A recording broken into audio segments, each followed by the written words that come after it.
Have no fear, we're here because we are going live for this one. I didn't think I'd make it back, but we made it back in time right before kickoff gets in. Guys, welcome back to our now officially our Cote d'Ivoire Ecuador watch along, and we'll tag on our recap of the games that were at games at midnight last night, early this morning, which we'll talk about. We'll talk about what that great barn burn of a game that we just had between the Netherlands and Japan. We'll talk about Germany being ruthlessly effective against Curacao. Yes, I'm repping the Curacao kit. It's a nice kit. It was going to go on today regardless of the result. It could have been 10-1 and this kit was still coming on. But we're going to be here watching that game and, of course, talking about the day that was. And so we are here. And we're gonna run this round. This is probably gonna be one of the longer. No, actually, probably about 3 hours roughly. But we'll do this, then we'll recap the games that happened as well, talk about how and see that discussion goes. So if you're new here, hit up that like button. Just touch the like button real quick. We're here every day in the group stages at 9. Today we came a little bit early, so that 9 is going to carry over into what we're doing here later today. But Ecuador versus Cote d'Ivoire is the matchup we will be taking in today. We will enjoy it. We will certainly enjoy it as we have anthems that were happening. And we'll get the run of the game coming here. Ecuador's. Oh, the Ecuadorians are here in Philly. Inter Valencia. Looks like Ecuador in their white kits here. Oh, you could see the spattering of yellow throughout this. This is definitely going to be a pro Ecuadorian crowd. But I think this is another one of those groups that we have where we have great matchups throughout the entire tournament, right? Cote d'Ivoire versus Ecuador, then you'll get Germany versus those teams, Ecuador, and then Cote d'Ivoire as well. And Curacao just there just to make sure they're singing well. So we're gonna enjoy it. Oh, don't worry, we will get you caught up there, John. We will certainly get you caught up there. Yep. It was funny. I was messaging with my sisters about this game. I was like, I don't know if any of you maybe saw this, but after 2010, the BBC had like two documentaries with like comedians and people and stuff. They're like, hey, ridiculous things happened in the World Cup. And I remember them talking about, I forget what year it was, where England lost to West Germany in just penalties. And the comment was just like, yeah, but the Germans were just like, goal, goal, goal. And I was just like, yeah, that was them ruthlessly effective in that game. Most definitely, they were ruthlessly effective in that game. No doubt about it. But this game, I'm excited to see this game. We have Ecuador versus Cote d'Ivoire. We have the elephants in their orange. You know, I need. I'm going to pick up one of these kits. I am definitely going to pick up one of these kits. Oh, I see. And then Ecuador are going with their dark blue, their dark tops with the white kits.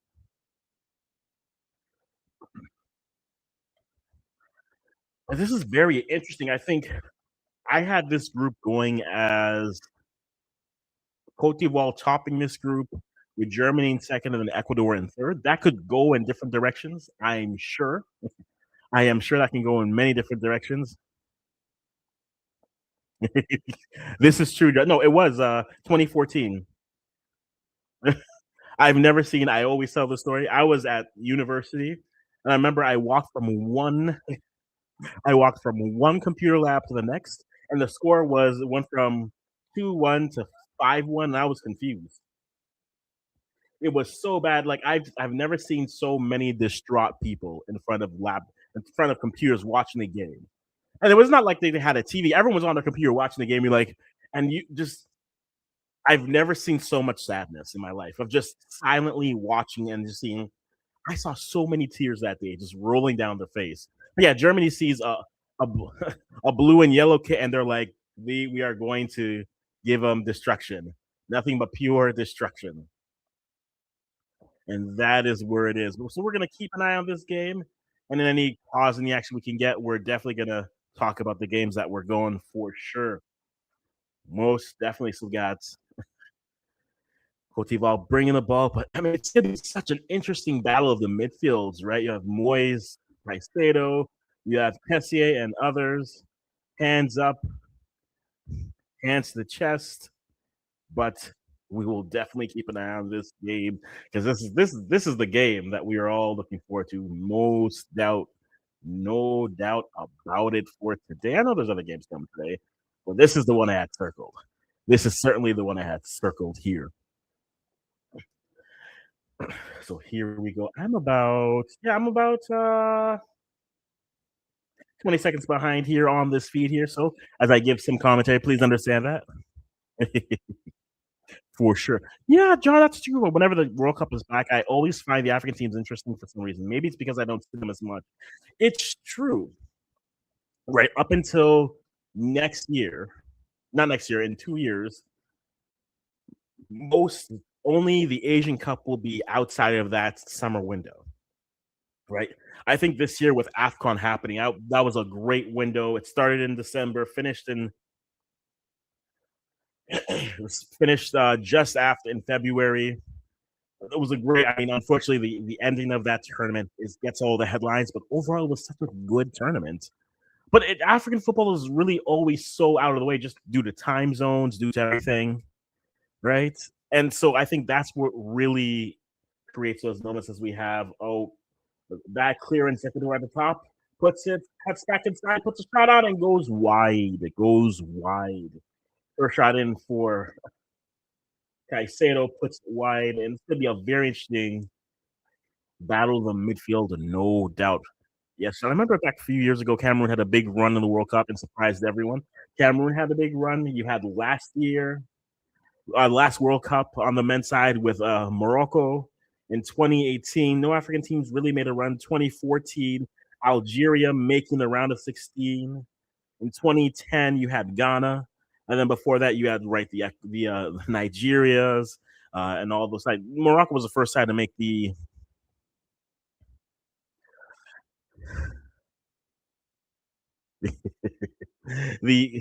Morocco was the first African side to make the semis. I thought maybe some of their top teams could maybe push into this just after tournament having tournament experience. But I mean, you're looking at two very good sides as Ecuador is building the ball, moving it out wide, moving it out to the flanks.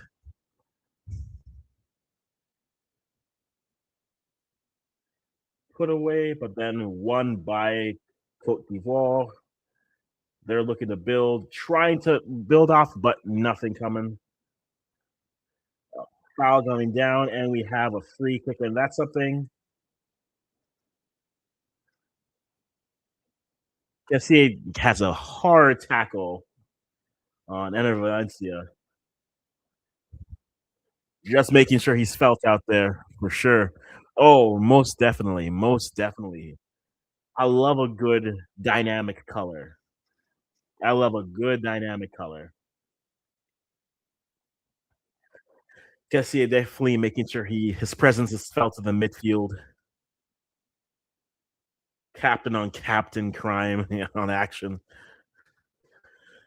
But no, it's a very fair point. I love those teams that no one thought would do much and end up going deep in the tournament. I think this is why whenever I'm looking at this term, because we're at 48 teams, sorry, I always bring up the fact that I feel that a team that finishes in second place might give themselves an option.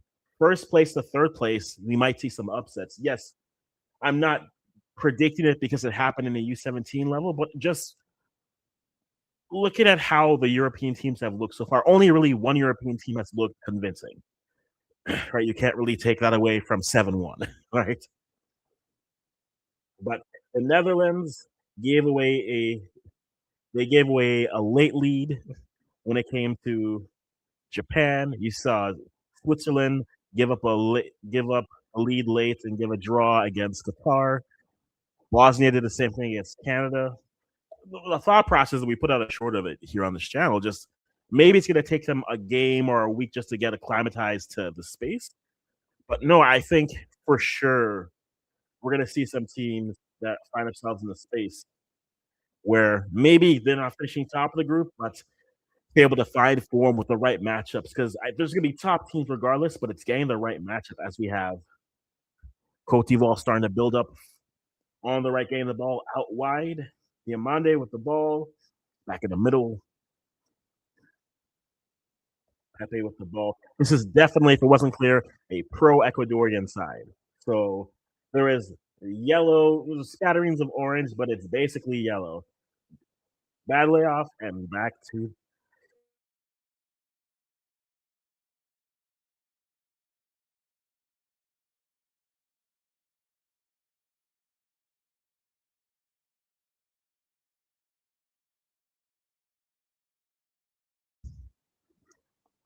Cote d'Ivoire with the ball saved. I'm going to start their build up again. But yeah, I think we're going to learn a lot, I think, after match day two. Like, anyone can look great in their first game. That's great. But I always like to look after two games so I have a little bit of consistency, a little bit more of a sample size in terms of what could happen in this game and what could happen in this tournament overall. So a very pro Ecuadorian side. I mean, one of the many sub stories of this tournament is how many African supporters groups have not been able to travel properly to the game. And definitely something to watch, see how the vibe goes here. But hey, teams will build and we'll see what happens from there. A still 0-0 in the game.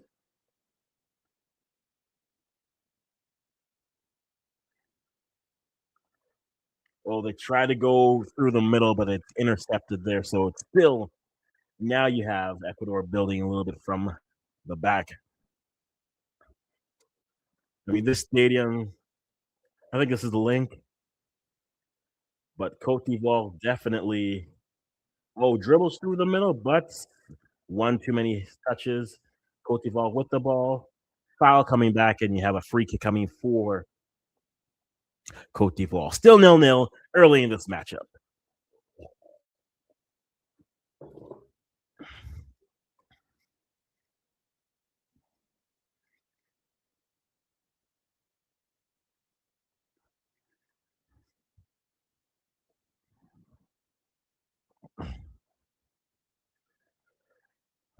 It will be very interesting to see.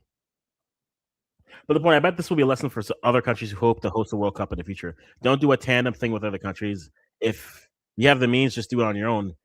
But that's going to be the difficulty. I wonder if they can maintain this level, just because 48 teams is a lot. That's a lot asking for facilities that you'd have, right? Even if we look at the teams that hosted with 32, because I think that's a very fair, like to start look at the World Cups. I think that will be the interesting thing to look at because I think that I don't think many countries have enough. Realistically, the US could have hosted this on their own. The problem with the US hosting this on their own is, I mean, we've seen all the buy headlines that are there. Messi wins the ball back and then goes from there. And now you have Ecuador building out from the back in the midfield, trying to move the ball up. But like, let me pull up the World Cups because I want. When did they go from 24 to 32?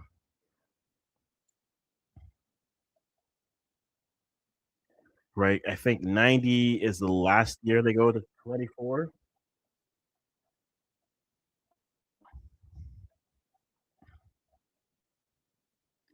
Nope, 98 may have been it.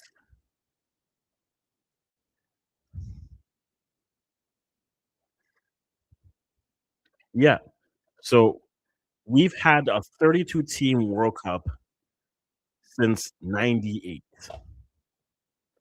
right? So we've gone 98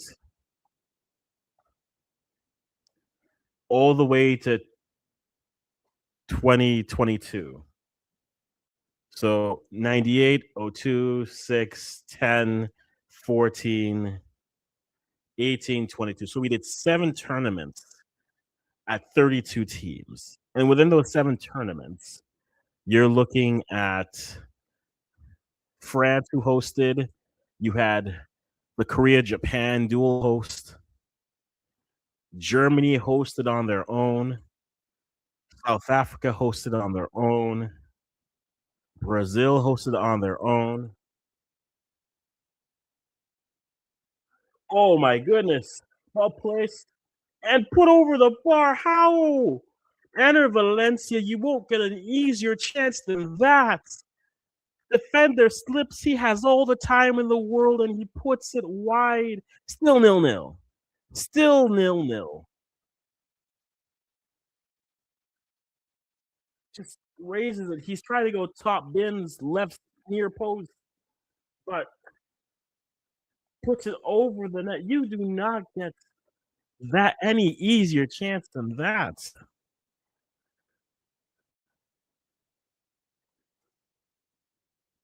And looks like it wouldn't have been that close because they're saying the ball gone out. Regardless, you got to put that on frame enter. Yeah, you're rooting for some old guys out here, right? For sure. Like, so you look at all of that.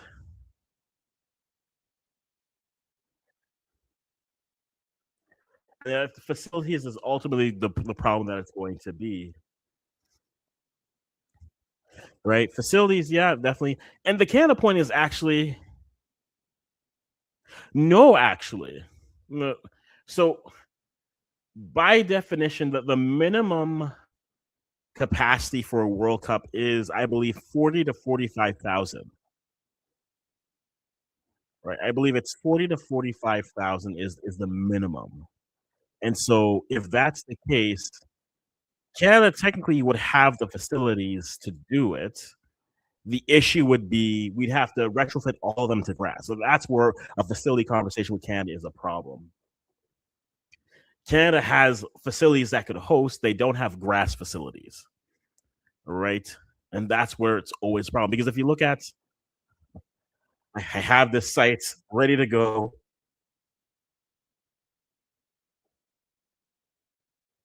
I always have the list of Canadian stadiums ready to go because I've always looked at it, right?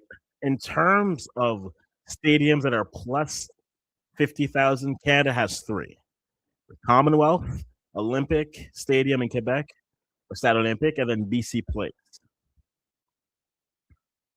Rogers Center is an option at 39,000.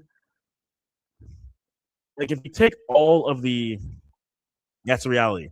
If you take all the CPL, I'm sorry, all the CFL stadiums, if you take all the CFL stadiums and MLS stadiums, Canada would have 12 stadiums, and then they'd have to. Cuestedo again puts nope, nope, nope. John Yaboa puts it wide, cutting inside and puts it over.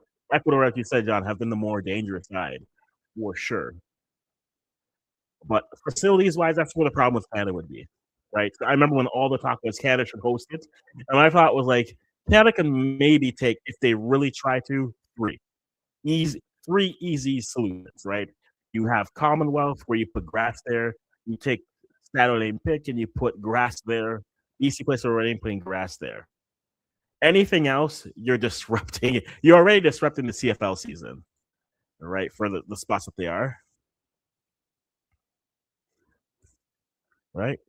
Yeah, use the CFL stadiums would be the option, but then you have to get them up to 40 kids, so you'd have a lot of more like temporary seatings, like they did with BMO, now Toronto Stadium. That would be the issue that they would have there, right? And Hamilton's newer stadium is, well, let me give you what Hamilton's new stadium is, because Hamilton Stadium right now is only 23,000, and so they'd have to add another 20,000 seats for capacity. The one advantage with a lot of CFL stadiums is their tunnels. So you can easily build on the end zone ends, for lack of better words, and that could bring in. But that's the problem that we have, which I mean, I've always floated the idea for it'd be great if, say, Canada Soccer could. It would be great if Canada Soccer could just every year pick one of the CFL stadiums and say, hey, we're going to put funding here so that we can have some, friendlies here. Is it feasible? Possibly. Is it likely? Probably not. As we have Pepe with the ball, trying to push off the ball, but then Cote d'Ivoire now more with the ball. Dewey puts it out wide.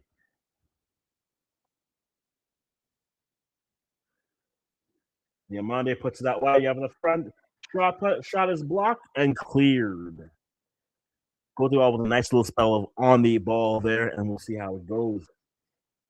The ball going back now. Cote d'Ivoire looking a little bit better with their build-up, looking for options. Edge of the box looking. Surveying, now puts it out wide. Looks like we're going to get a cross. Cross is deflected and out. Not out, still back in. Cote d'Ivoire now looking, trying to turn in a bad careless pass on the ball. Placed into space, and then Valencia tries to get to it, but can't get. Cote d'Ivoire takes it back in. Ball placed in, and now you're seeing Cote d'Ivoire definitely under a little bit of pressure, but they clear it up. Let's see if they're able to bring the ball a little bit further up. Played in 1 second ball by Cote d'Ivoire. Elephants are moving well.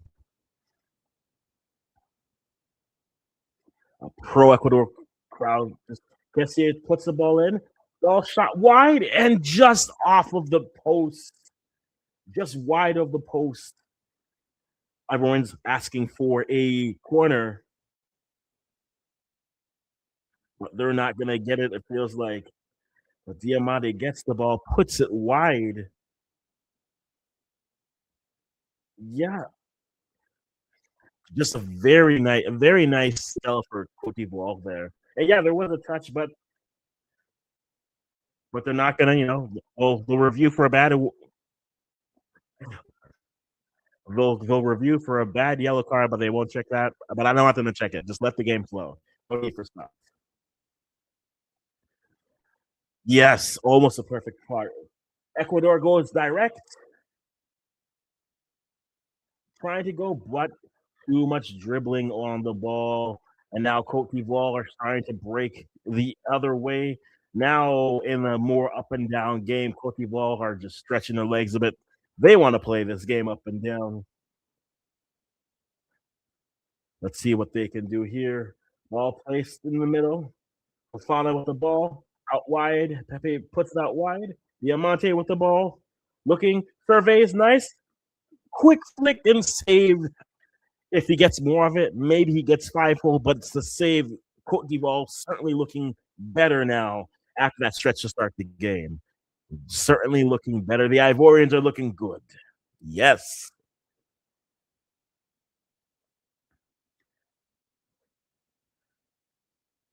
And now they are passing and moving the ball. They have found the rhythm of this game now.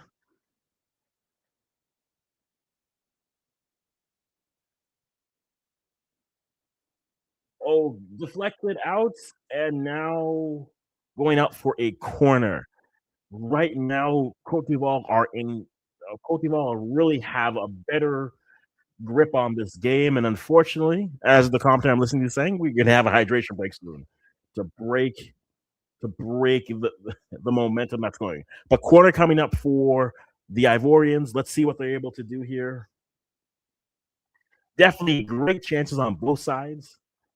The Ivorian chances have definitely hit the frame, hit the target, but Ecuador also has two great chances that they couldn't put on frame that they will probably kick themselves if Cote d'Ivoire are able to score anytime soon.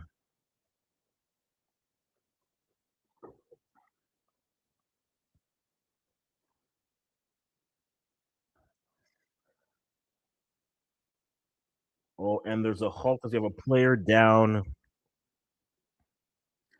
Moise Caicedo was down a bit. Wasn't sure. Oh,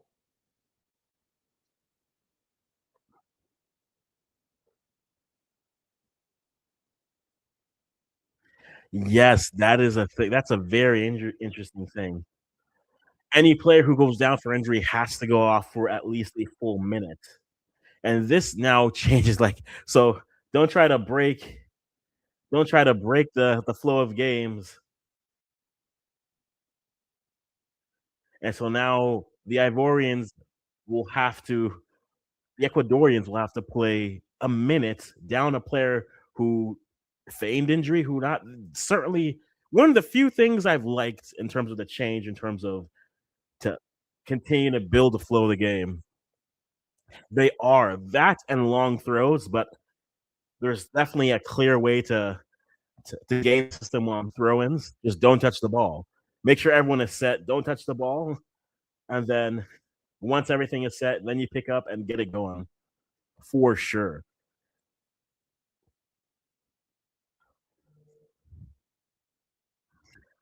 Here we are, the Ivorians with the ball again. They are definitely since that stretch, they have definitely have been the better side, and they've been probing, trying to find options.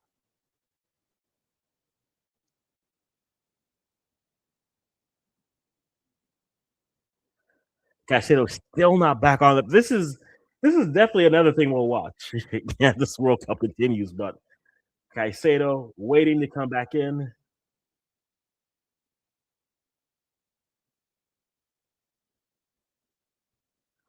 as the Ivorians are still building, moving the ball. And now he's finally back onto the pitch. Hey, don't go down. If you go down, you'll serve the time. Oh, ball, good one, put in the middle, but dealt with, but back in. Ivorians are definitely looking far more dangerous. But an errant pass and a foul given, and the Ivorians with the ball. If there's anything I know about these Ivorians, they will definitely push that limit just to see. Right, Singo definitely trying to get the foul, but being physical with it. But that is definitely something we are going to be watching, no doubt about it. Yep, remember Neymar being fourth guy in the World Cup?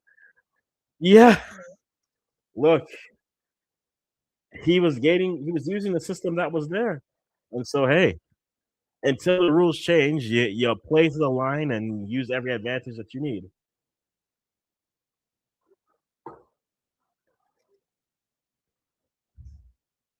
Most definitely.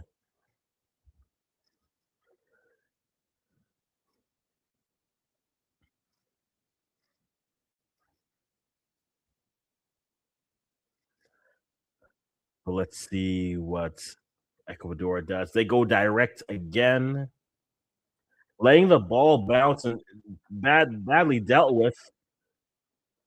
Shot over off the bar. Ecuador are just going.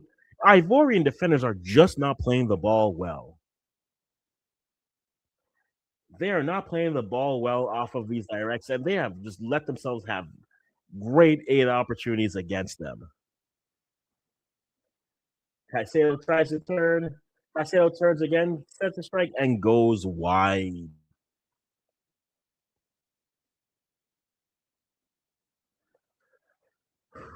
Boa off of the bounce. Like the Ivorian defenders just played hot potato at that ball. Nobody wanted it. And now we have a hydration break here.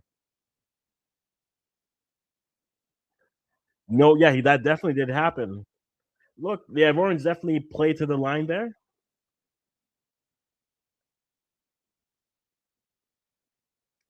Most definitely, there's conversations happening there, but a good, I think, a good game, up and down, action on both sides. And to be honest, both sides have this game should have goals in it. But Ecuador, if they can get their shots on targets, man, this would help. They could certainly do something. The issue with them is they haven't put anything on targets, but conversely, the Ivorians have given themselves opportunities and they've just played well. John Yabo again here, we're looking at the replay, puts it and just rings the crossbar. He rings it. Most definitely rings that. And that's basically just been the story of the game. Ecuadorian shots, which are hey, they're getting lower, and then a good spell from Cote d'Ivoire. Lovely, lovely game. Like if this game ended 0-0, I think, hey, worth price of admission. Definitely a good game so far. I think this has started off as a very good game. Probably the best game I have watched. You know, I've watched a lot of them, but this is probably the best game I have watched start to finish as we go.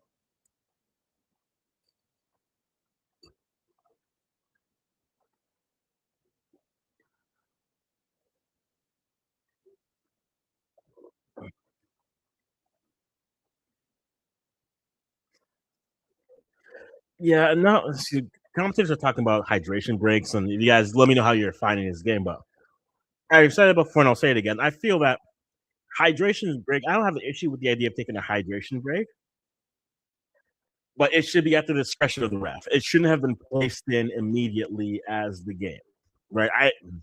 They've broken it up. I mean, you can see commercial reasons, commercial advantages for that. You can see just a pace breaker, and it does kind of break the flow of the game. Right. Looking at stats out here, Cote d'Ivoire definitely took a good step with ball position. They started the game off a lot.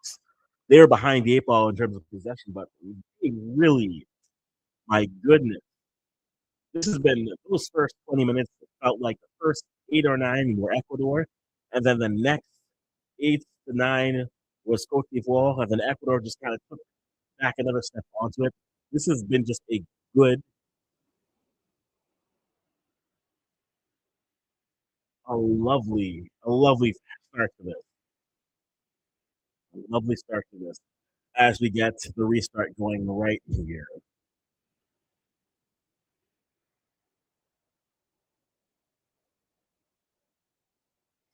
And crowd shots, of course.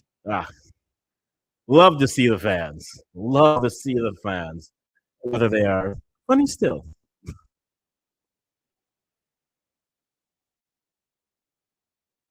Yes, let's have that conversation. Right? He's the only reason the game ended in a draw, but the Qatari keeper agreed. But at the same time, like the story of this game for me, that game was, and so far it's chances not taken. The only team that really felt that were, and Fafana picks up the yellow card.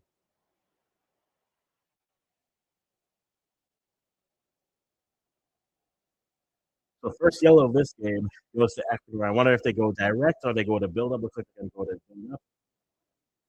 Yep, late tackle.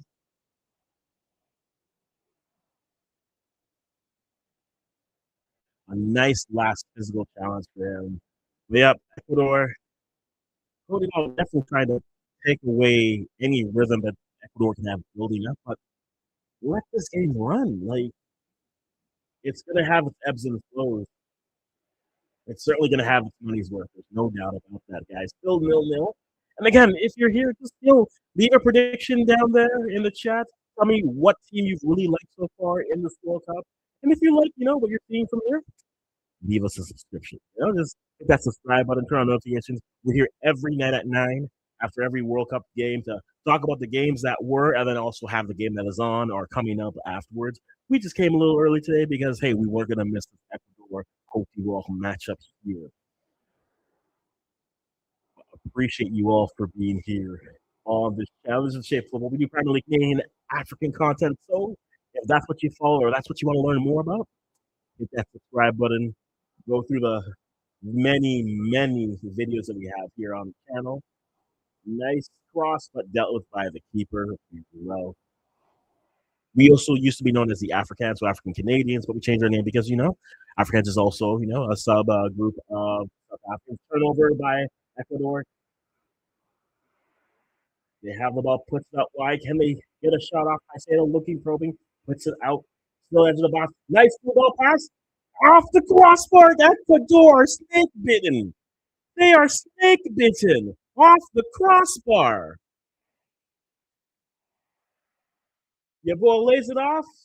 Played inside. They're defending. They're scrambling. Ecuador still with them. They are snake bitten. Puts it and wide. Very hard fall. Yes. Ecuador are snake bitten today. What a off the bar.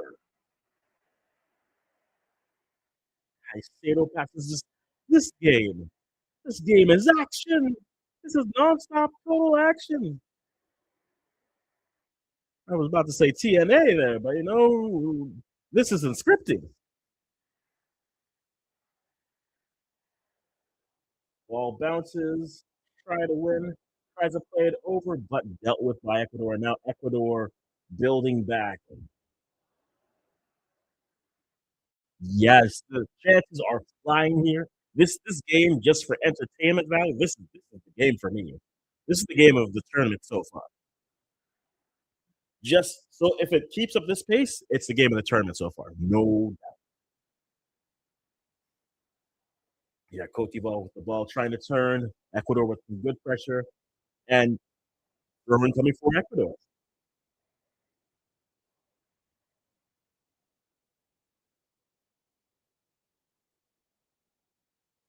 Ecuador have had great chances.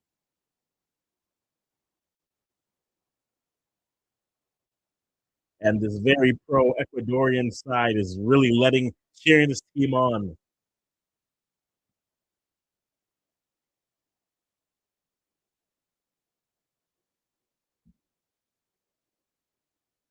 No foul at the edge of the box, the ref is saying. And this game right now is giving this game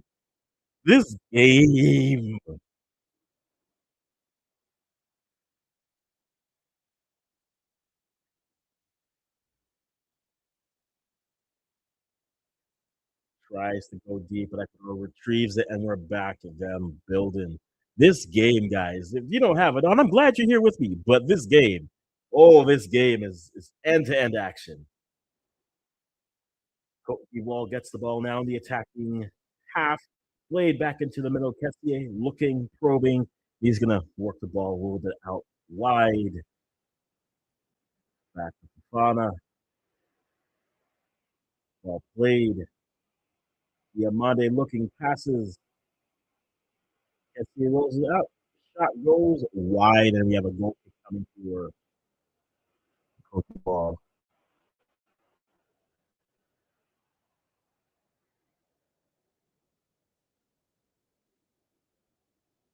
Let's see what Ecuador can do here as they're building up. This game is end to end, non-stop action.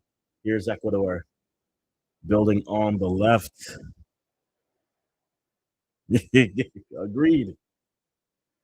Ecuador getting to every second ball here, and just the Ivorian defenders are not attacking these long direct balls. They're just giving Ecuador more and more opportunities to build into this.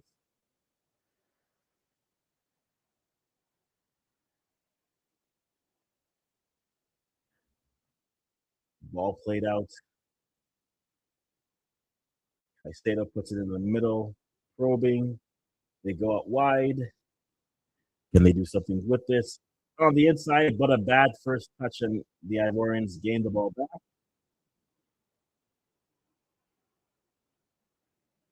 Ball cleared into the middle, but right back to Ecuador, and Ecuador coming right back into attack, coming right back in for the build.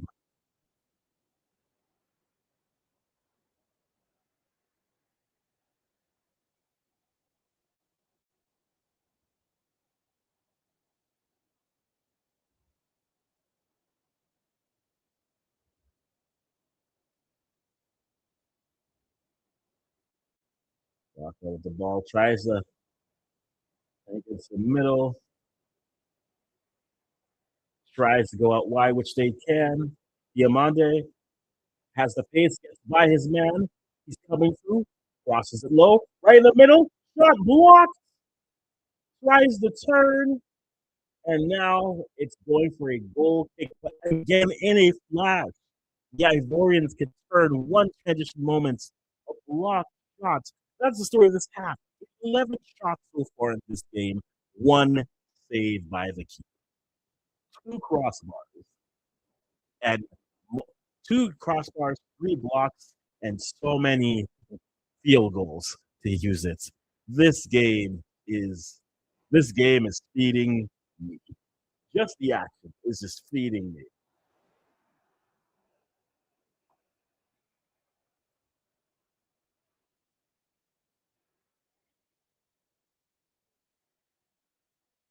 But again, it's a very pro Ecuadorian side.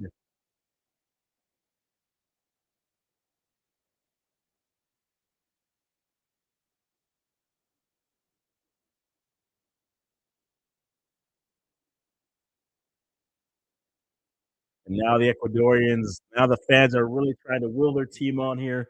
35 minutes of just nonstop action. This game is life.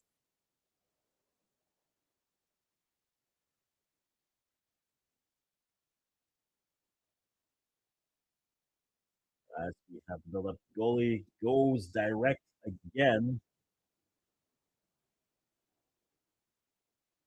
and a foul for Ecuador on Ana Valencia. So free kick coming up for Cote d'Ivoire. Just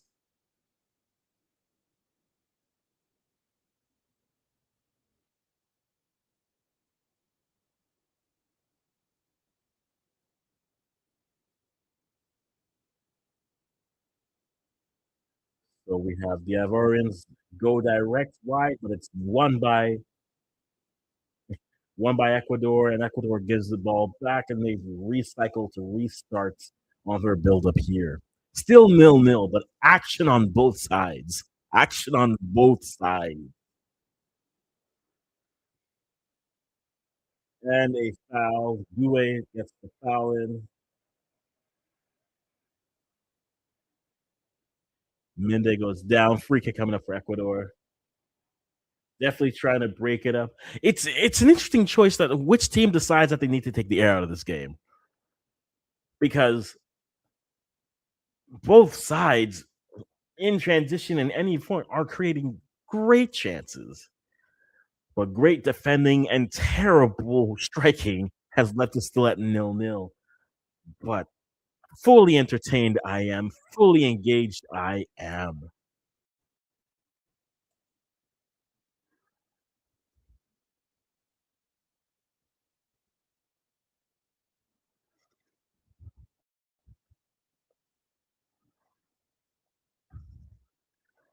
We have Ecuador on the build up here.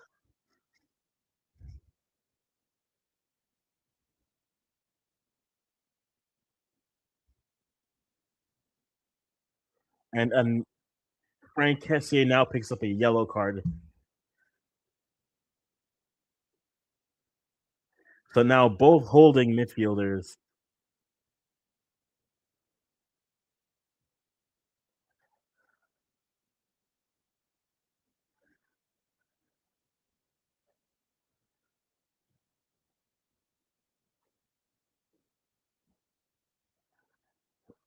So now both holdings for Cote d'Ivoire on yellows. We wonder what they can do with Fofana and Kessier, both on yellows. That might take a little bit of sting out of the physicality in the middle. But we'll see what is able to come. Pedro Vite having a great first half so far. But Minda, Valencia, John Yaboa, they are have opportunities, but just haven't been able to get past the bar, really. It's really the bar that they've struggled to get past, but still, I think it's the continued physicality, John. I think he's been a very physical CDM there in the middle, and he's had a couple hard tackles earlier. Maybe this one didn't, but I think it's an accumulation of it that gives him the yellow there.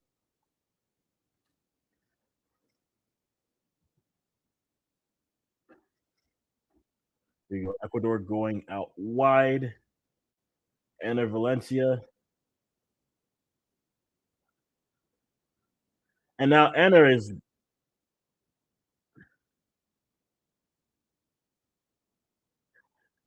yep.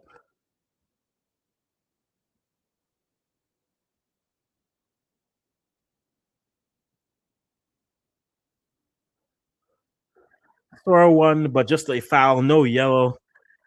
Oh, it is a yellow. Dewey now picking up a yellow.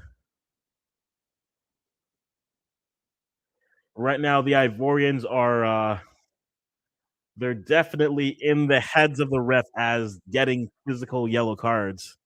Yeah, I got you there. I don't think it was a foul, but I don't think it was reckless. It's definitely physical enough. And again, I think accumulation is what adds it there. But that's three now. Three yellows for the Ivorians. No orange cards for you guys yet.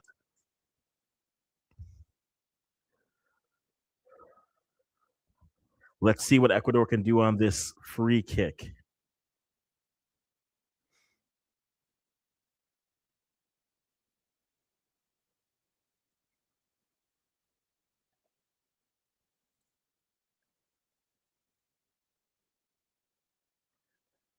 All put up, and then we have a foul in the middle. The free kick coming from Cote d'Ivoire. So far, just great end-to-end action. Whenever a team gets possession, there will be a quality chance coming. Right, this is a good. This one just headed over. So now we have a free kick coming for Cote d'Ivoire.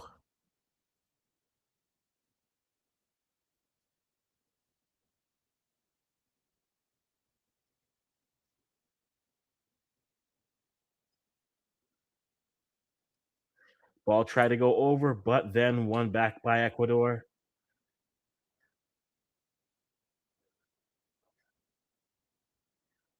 And Cote d'Ivoire tried to clear through, none able to. Ecuador with it, but bad touch, tries to chip it over, turns, and now Caicedo looking, chips it out wide. Let's see what they're able to build here. Let's see what they're able to build here. Donez.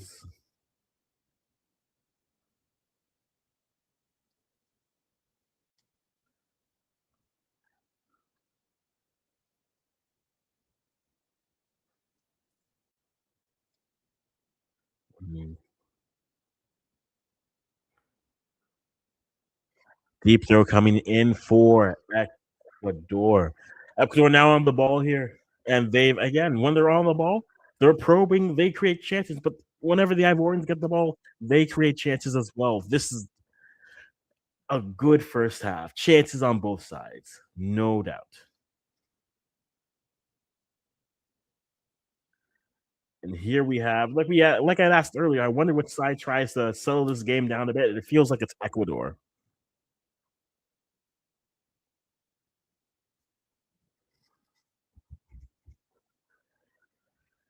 But this point, John, I agree with this point here as we'll throw it up here. Ecuador got a little bit more zip in their step as we get late in the first half. The ref giving Cote d'Ivoire those yellows could have them a little hesitant on defending. I think that's definitely going to be a thing. That's definitely the thing. Now we got Pepe on the right, seeing what he can build. Puts it wide, but errant pass. Now Cote d'Ivoire deep in the Ecuadorian side. Played out, and Cote d'Ivoire will try to build out, but no, fake pass goes back inside. They go wide, placed inside, but dealt with by the Ecuadorians. And they want to slow this down a bit, build it up a little bit. They get the ball to the middle, out wide. And now we're just seeing them slowly build up.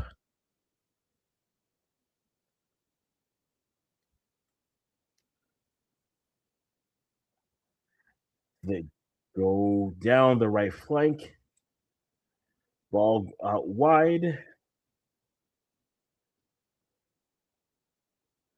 They go back to the middle, Caicedo. Bad touch, and it's turned over. Fofana with the ball tries to play it out, but doesn't get everything on it. Ecuador back into the attacking zone. Pass is deflected back to the Ivorians. We have 4 minutes of injury time added. And a good touch tries to go, and we have a save by the Ivorians.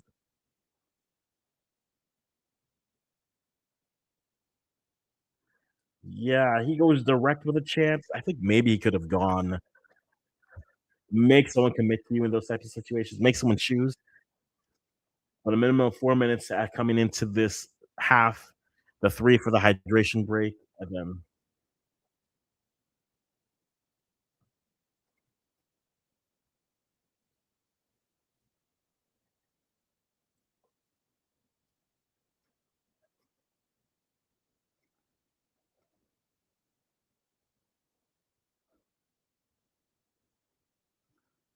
turned over in the middle.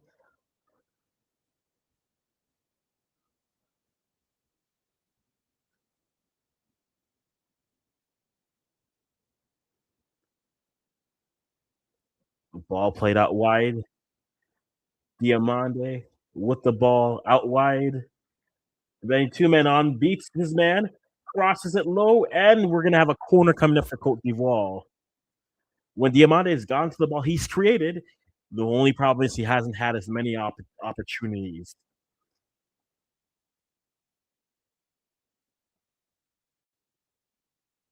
Yeah, I see that the Toure chance could have dribbled maybe a few more steps to come through, but hey,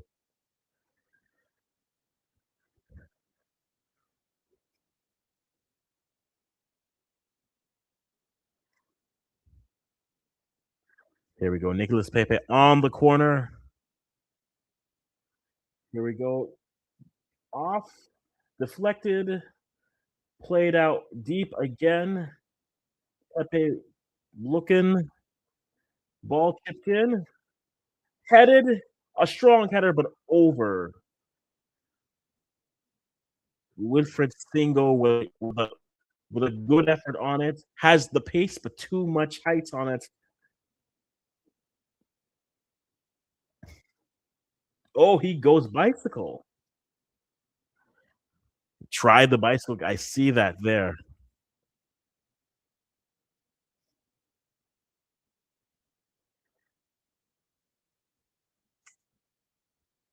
A bad pass in the build-up. Now here we have Diamande with the ball breaking in the middle. Pepe lays it off. Pepe tries to strike, but then it bounces and deflects off a player. And we're going to have a goal kick coming up here for Ecuador.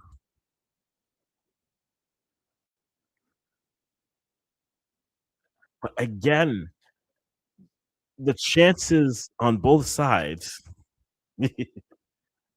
ah,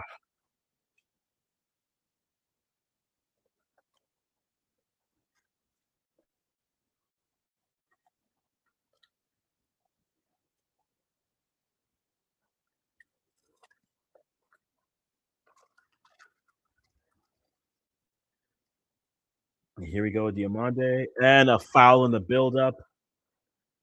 Caicedo gets in front of his man, stands his ground, and gets the foul.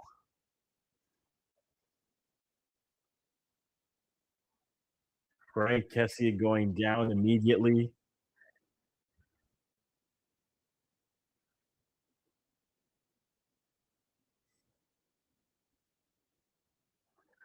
We reached halftime here in this game, still nil-nil, but an action-packed. Chances on both sides. The interesting thing to me is we've had so many shots, but only one, with two saves is what we have here. Let's throw this up for you guys here as we look at this game. The expected goals is actually giving it better to the Ivorians, who have had one big chance each, 6 stole shots on both sides, 2 corners for the Ivorians, fouls about the same, passes. Ecuadorian have been more possessive. You definitely have those sides doing well, but in a very entertaining, scoreless game, it is nil nil, and it's been just just side to side action the whole time. And when we look at the shots here, right? One shot on target, the 2 off the framework by right? Both sides just moving it. 2 framework shots, woodwork shots from Ecuador, 6 shots off target versus the two ah for the Ivorians, but and then three block shots on the Ivorian side. This game has given up end-to-end action, just the final product isn't there. For a nil-nil game, if this game keeps up, regardless of result, I think this might be my game of the tournament so far. Right? I know the second half of and that's the key thing. The second half of uh Netherlands Japan was fireworks. But this game, in terms of just the chance creation, like it's just been such a fun game. Ecuador have had the ball for more. They've created great chances. The Ivorians have just been poor. Like they've been poor on dealing with direct just route one. They're not claiming it. There's hesitancy, and that's created two chances.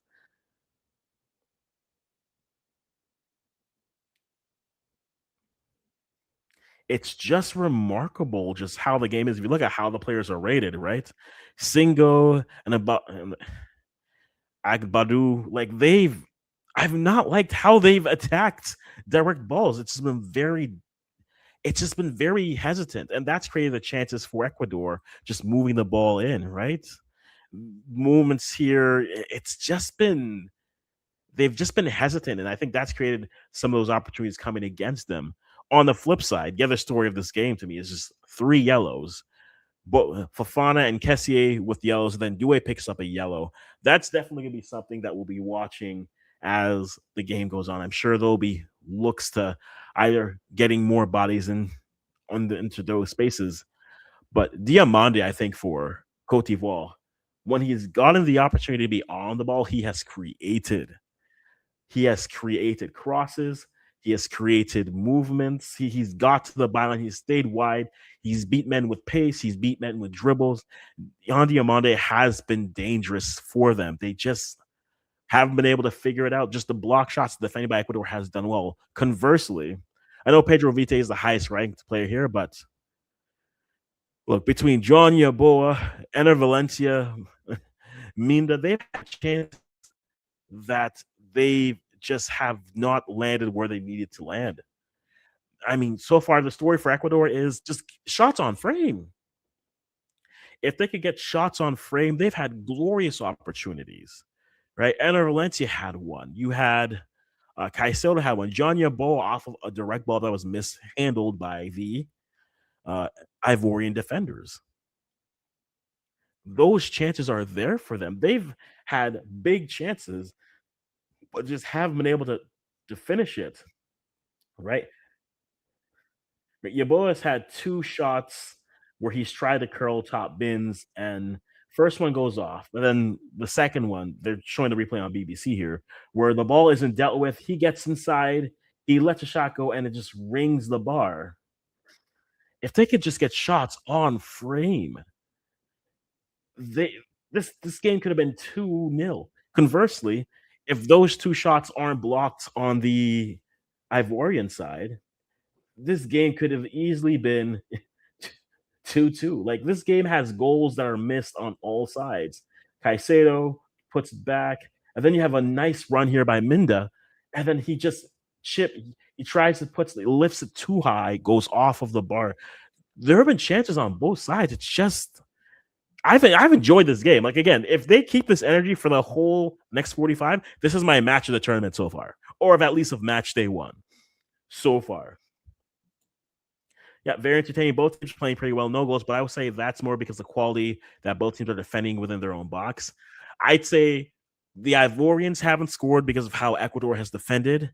Ecuador hasn't scored because they haven't hit the target. They hit the frame twice, for certain. And so this game is action. This game is just life. Like, right? Just bad placement at that. But overall, what a first 45. Thoroughly entertained. Thoroughly there for it. As it says, it has been scenes. It has been nothing but scenes.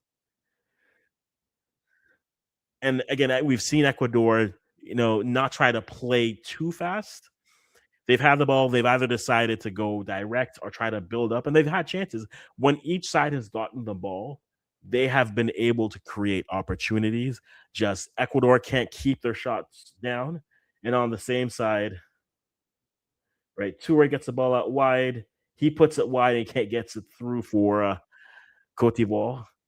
But just this game is I'm loving this game. You guys let me know what you think about this game. But let's jump to the games that happened earlier because we had three games that happened earlier today, which we're going to get to. The first one happened at midnight for us here, but late for others. You had Australia getting by Turkey 2-0.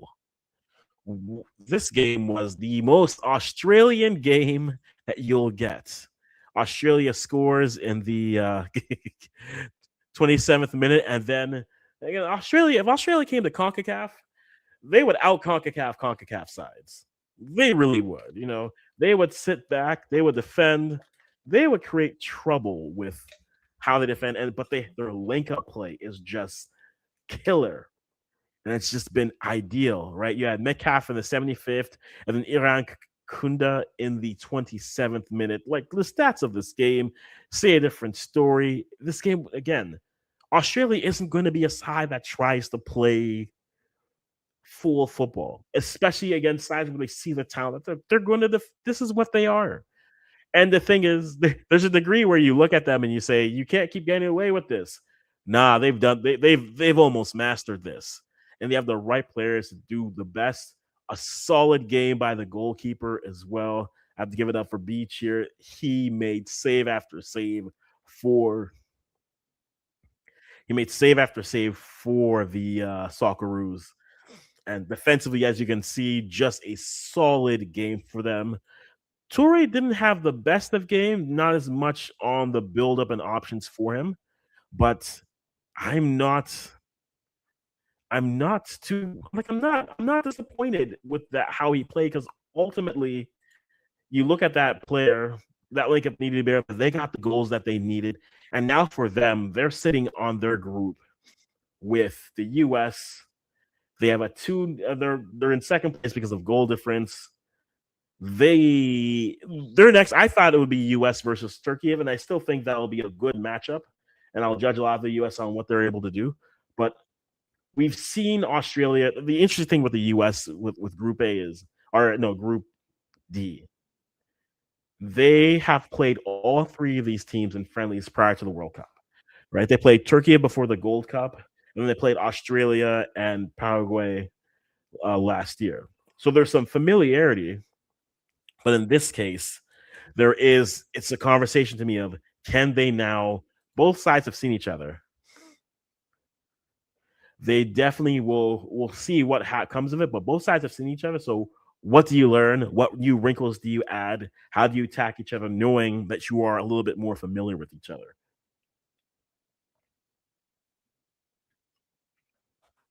Excuse me.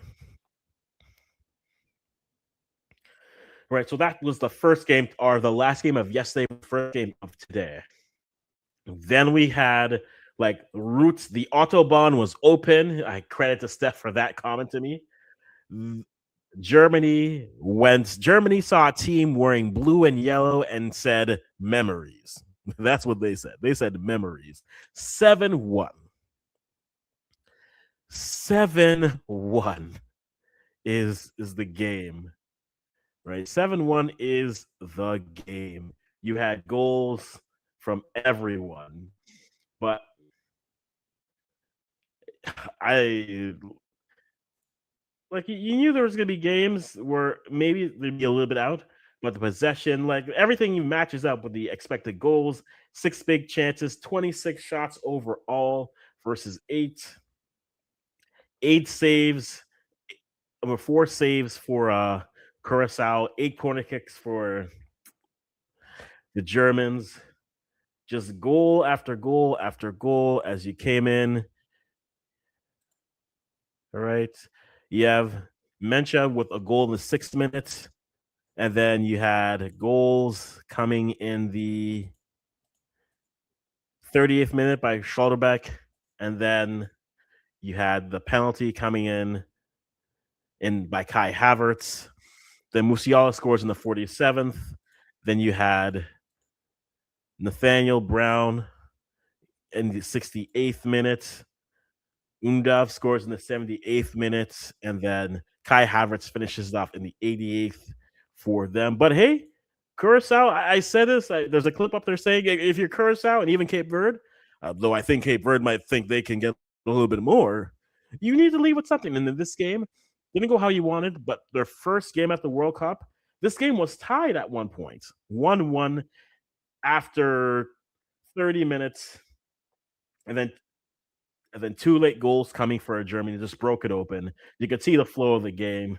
Those moments, Curacao had a few moments where they were on the ball a little bit more, but this was just pure. This was just German ruthlessness, really just working their way through. And for them, not only have Germany won, they've given themselves the goal difference.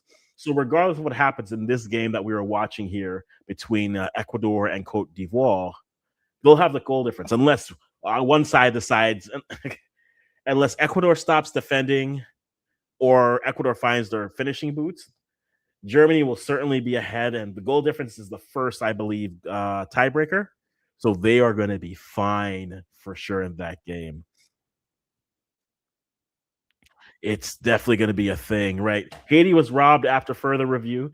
Listen, there's a VAR conversation with this game, with this tournament, where look, it's the right call, but now you open up the so they had the mistaken identity yellow call in the Paraguay USA game. And is it the right call? Yes. But I hate it because now you open up the door for, oh, we made a mistake here. So how far back are you going to be able to go now? How far back will you go? What's the statute of limitations? Definitely will be something we'll keep an eye on. Definitely something we'll keep an eye on. But the penalty that wasn't a penalty, you see a lot of Haitian fans are feeling a way about that. Wasn't really checked. The high boots, you could look at that one way or the other. Certainly will be interesting if how high it was or wasn't.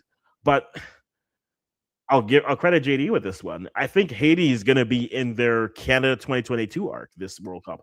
I think they're going to play 3 really vibey games. They'll gain a lot of respect worldwide, but at the end of the day, they may just end up with 0 points, which might seem harsh and crazy, but that might be the arc that they're on. Definitely. Yes, Japan and the Dutch game had an entertaining second half, no doubt. 4 goals in the second half. Same idea.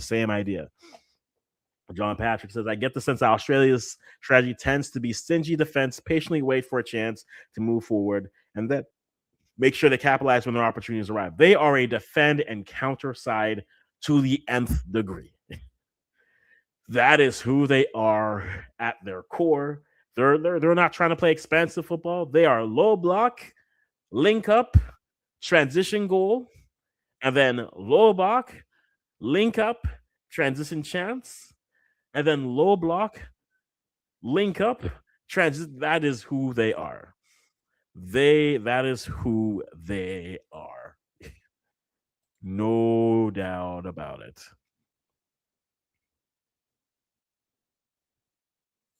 Right, I'm actually Turkey top in the group. Where is he? He is wrong. Told y'all Turkey has been atrocious at tournaments.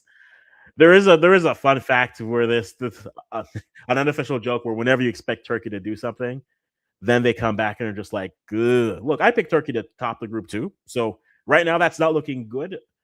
But then we're looking at sides like we've seen sides so far at this tournament who have dominated in possession, but don't have the goals to show for it. Right? That's Canada versus Bosnia. That's Switzerland versus Qatar. That's Turkey versus Australia. That possession matters. Don't get me wrong. Chances are great, but you need goals. I don't care how ugly or how pretty they are, as long as they cross the line and you get one tally on your side, you need goals. Definitely will need goals. Always. Right? After that performance, Dutch Hawaii definitely knows what. I'm not putting myself in that spot, sir. Sir, the Autobahn was open. That's what I'll give you.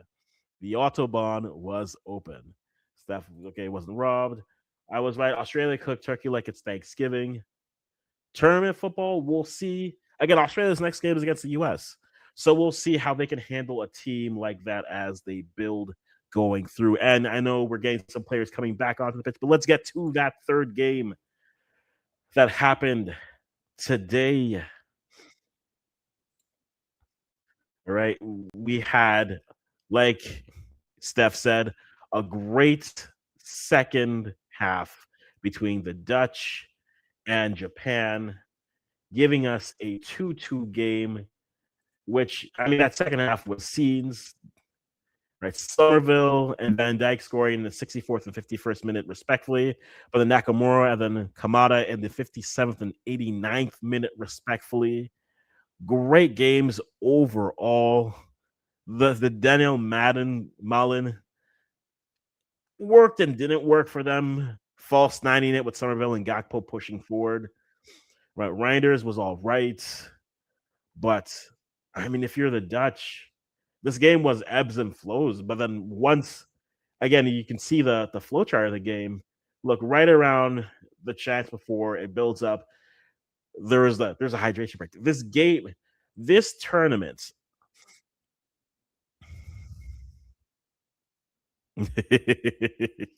Seeing Fernand Carligu taking a loss in Caneso isn't lost on me.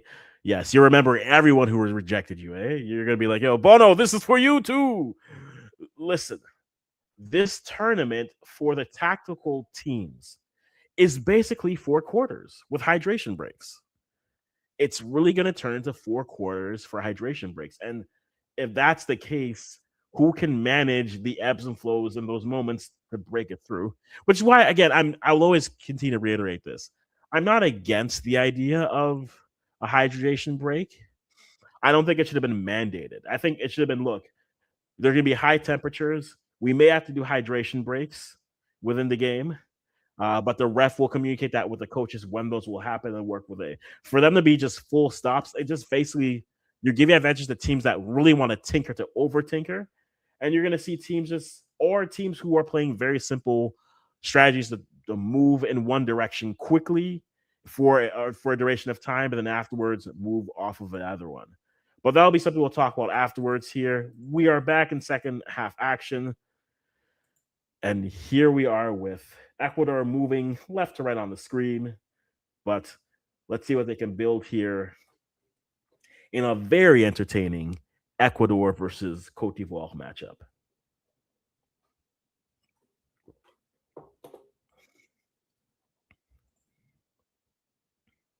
And Valencia tries to go near post, but then goes off the post. So goal kick coming up for Cote d'Ivoire, but first half is starting like the second half. The second half is starting like the first half did. Just action everywhere. But appreciate everyone who is here, guys. If however long you're here for, give us a quick like, give us a prediction in the comments. And if you're liking the coverage, again, all you have to do is give us a subscribe, turn on notifications. We're here every night at 9. We came a little bit earlier just to take in this Ecuador Cote d'Ivoire matchup. And we're going to get all the Canadian games as well as many African games as we can get here. Because this is what we do on this channel in the shape of football. We look at the games, see how they take shape and what it tells us. We do this by covering African and Canadian content. So here we have Cote d'Ivoire on the build-up. Fofana gets it. We go out wide here. Agbadou with the ball. They go direct. Tries to find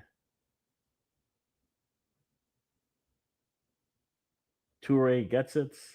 A good strategy, but with the ball still. Pepe with the ball, building, ball out wide, place back inside, good hold up, but taken, and Fofana didn't have good control, but now you have Ecuador breaking, getting the ball out wide, there's space, and here comes Ecuador on the transition. Cross is put in, but too square, dealt with by the goalkeeper. And here we have Cote d'Ivoire now starting on a quick startup. Gets the ball over, and a foul is given. Free kick coming up to the Ivorians. Game is still feeling in the same type of flow.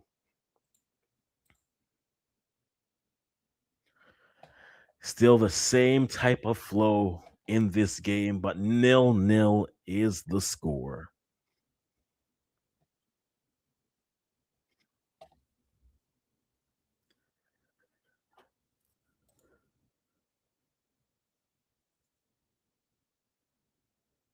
So here we have Cote d'Ivoire playing the ball out wide.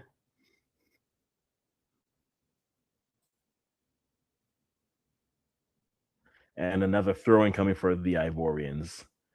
Both sides again. If they keep this up, this is going to be just energy. No foul given on Ecuador, and Ecuador now have the ball moving forward.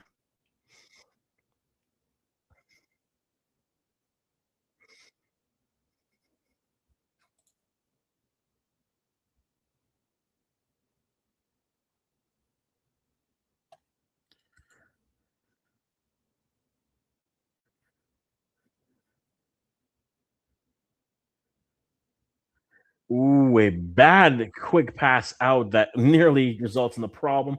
But now the Ivorians are trying to build out of this space, and now a good pass coming up. Ivorians now on the break on a transition, tries to cuts it back inside, squares it in. Shot put up and over the frame. Over the frame again in transition. Both teams are creating chances when they build out of what looked like nothing. A good pass played out, and Fofana squares it, and Diamande tries to put it out, but just puts it far too wide, and that is the score for where we are. Turkey have 0 World Cup wins in this World Cup. Turkey have World Cup wins because Turkey made the semifinals in 02, so they have World Cup wins, but they don't have World Cup wins in this World Cup because they've played one game. But yes, to your point, John Patrick, yes, Cote d'Ivoire now are in the Ecuador role where they're creating chances this half, but just nothing on frame. And Ecuador continues to hit the frame. Continues to hit the frame.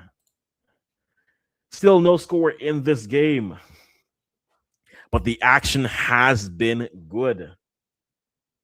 This is like your most, so far, this is your most ideal 0-0 game. Plenty of action on both sides.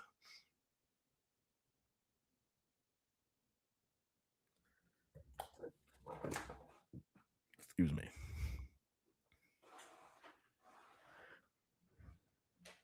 But let's see if someone can finally break the deadlock as we have Ecuador breaking in the middle, but the ball built and won back by the Ivorians. Now Kessie is going to play it back to Due. Due is going to play it back to goalkeeper, and now they're going to reset and recycle. Let's see if they can build something out here.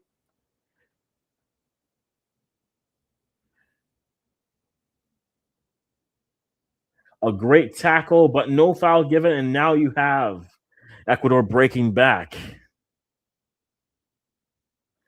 And that's dealt with by the Ivorians. And now you have Cote d'Ivoire building up, put the ball into space. The switches of place have been very good. Here comes Nicolas Pepe with the ball. Ball played inside, chipped over, and another miss.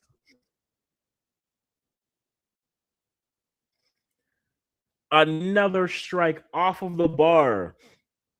For the amount of bars that they're hitting, there should be at least a 2-drink minimum. These guys have hit everything, chipped over. But they've switched sides. For certain, they've switched sides. Now it's the Ivorians hitting nothing but the bar in this half. This game is giving me another bad errant pass, but they can't get to it. Now we have some buildup. Cote d'Ivoire now with a little bit more tries to play it up. The ball played out wide, not able to be dealt with. The Ivorians with the ball placed in the middle. Fofana with it. He lets over strike, and it's already drifting wide.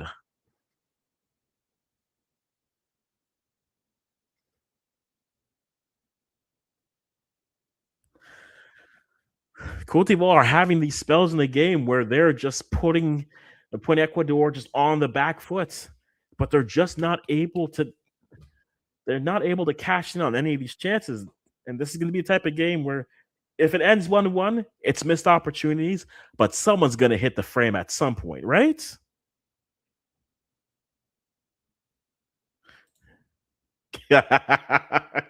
2 drink minimum for the amount of bars they've hit. I agree, John Patrick. Right, all the bars Cote d'Ivoire are hitting. I'd hope they at least leave some good tips. They did, yeah, both sides.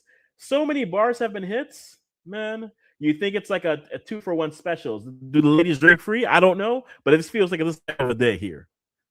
Unbelievable, but just great action overall. Great action in this game.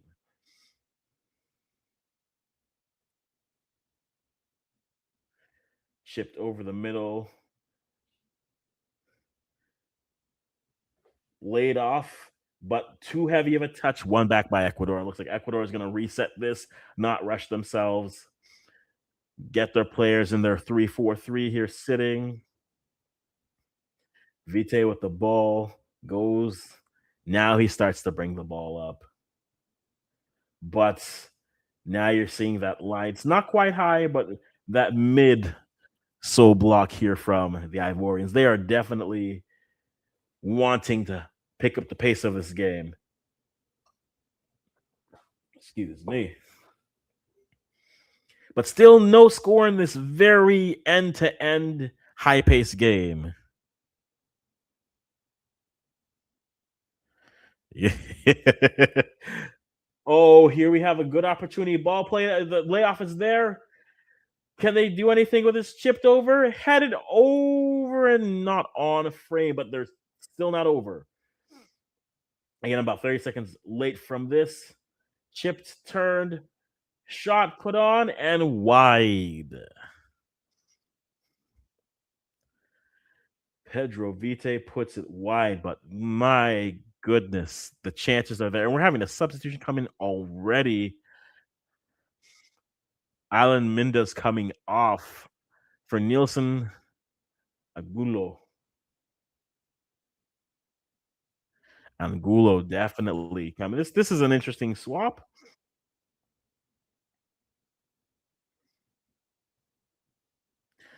And then Cote d'Ivoire, you're taking Wahi out for Bonnie coming in. So a different look up top.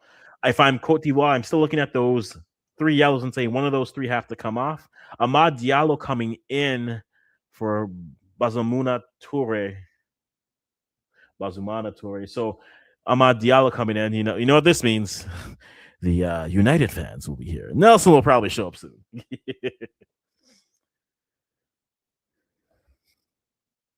But we'll see what they can do. A very entertaining 0-0 game so far.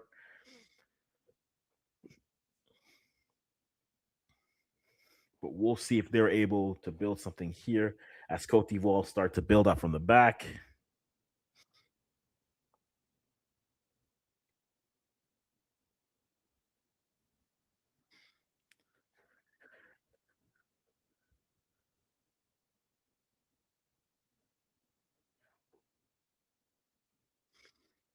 Let's see what they can do as they build up from the back. You have the ball passing out.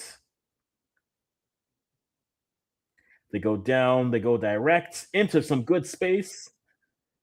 Fafana, of all people, with the ball, lays it off. Laid off again, headed away. Again, the defending by Ecuador are doing everything, but it feels like now Cote d'Ivoire are going to be on the ball here. Really, this is going to be their spell. Now that they have the ball in the other half, they're really going to start to push here. Douay with the ball, looking to see where you can place it off. Lays it off. Out wide, turn around and chop back. Cut back inside.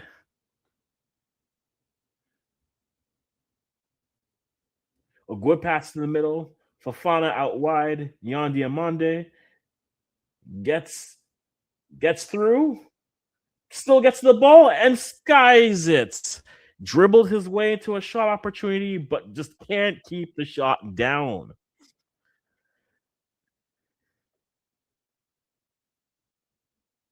He can't keep the ball down. He dribbled, made a shot out of nothing, but just couldn't keep it down. If he keeps that down, you know what? You know what? Drink. Hey, it's strawberry lemonade. I don't judge me. If Canada Dry wants to sponsor me, I'd appreciate you guys, but we're out here in these streets. Drink.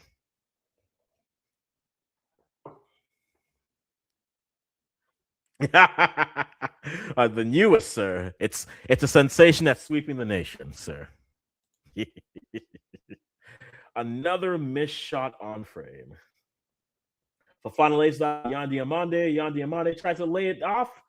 Fafana with it. Fafana has he's put down no foul given, but Cote d'Ivoire take the ball. Now they're going to reset and start to build a little bit more.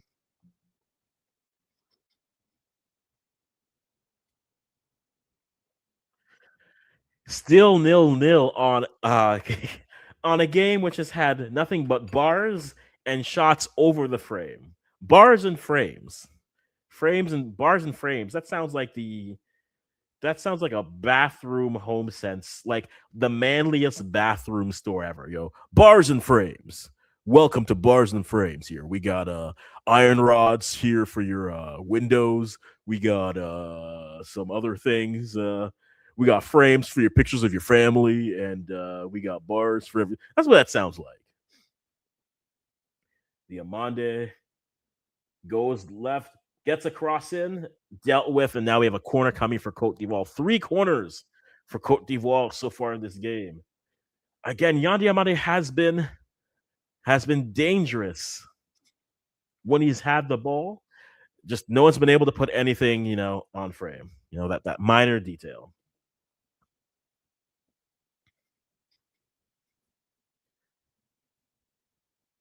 Fafana of all people dribbles his way through, and it is gathered up by the keeper. Of all people, Fafana is dribbling through, and he's creating these. You know what? You give the ball to Diallo, but well done. No, it's true. I don't think anyone's expecting him to put the shot after his 2 misses, so he did a great job of sneaking the shot in, but still 0-0. Still 0-0. Shipped over and dealt with by the Ivorians so far, but not quite on the deflection. Can they get to it?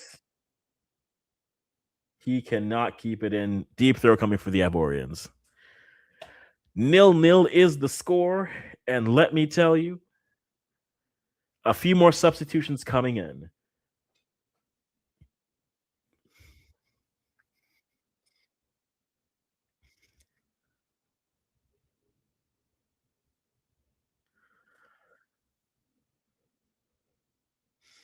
So looks like we can get some substitutions coming in here, or they're going to play the game on for a little bit more. Yep. So we're going to just play it in, and a free kick then won by the Ivorians. And now we'll get the substitutions coming in a minute here. Johnny Abo coming out per Angelo Preciado coming in.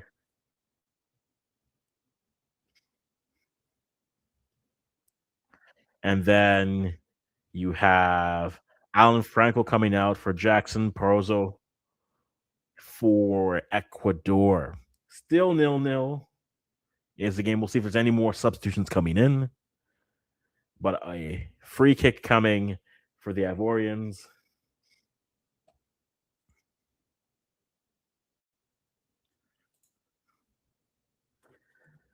We will certainly see what we can see.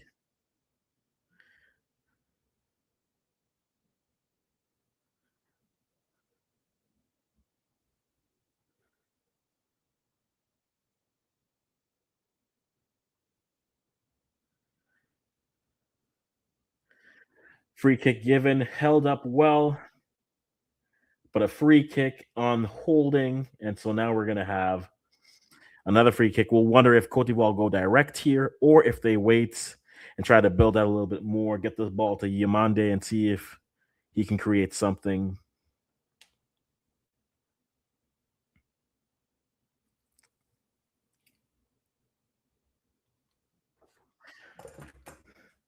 Ball played out, but then a throw in coming in for us. So not well taken. Now Ecuador on the ball and looks see if they'll go direct, see what they can create. Fafana tries to deal with it, but can't do anything. Ref has been, other than the 3 yellows, he's been very let the boys play. Player goes down, but now you have Ecuador building. Played in the middle, bad touch, nearly loses it, but gets it back, and Ecuador with the ball building here. This has been a game. It's been a fun end-to-end action game. Bars and frames, guys. If the manliest Michaels you'll ever find, or home sense for those who have taken a Saturday visit with their partner. Home sense. Frames for the family and bars for the windows. Is the score. 0-0 is the score. Let us know what you're seeing. Once this game is done, we'll get into the games that happen again. We went through them quickly. We'll have a few people jump in and give us their thoughts as we go.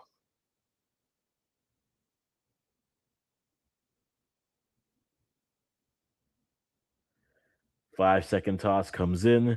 And the positions have definitely started to equal out here, no doubt. But Cote d'Ivoire have definitely had more chances in the second half so far. I mean, and not to ask and wait for it, but a hydration break wouldn't hurt the Ecuadorians just to, focus in a little bit more, gather themselves, and then strategize for the remainder of the game. But that's just me looking at the game as it currently can be played. Diamante looking for a foul, but nothing there.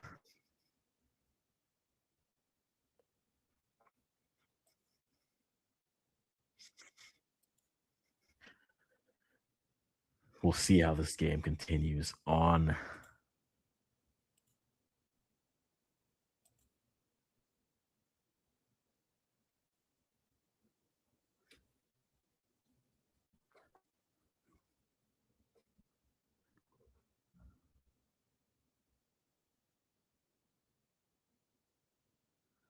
Getting through to that point. Let's see if anything can be built here.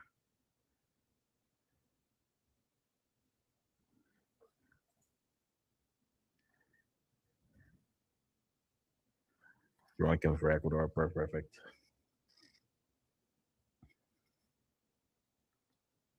But you certainly feel the energy of the Ecuadorians trying to get behind their team, feeling just a pause. Maybe they're a little bit on their heels here.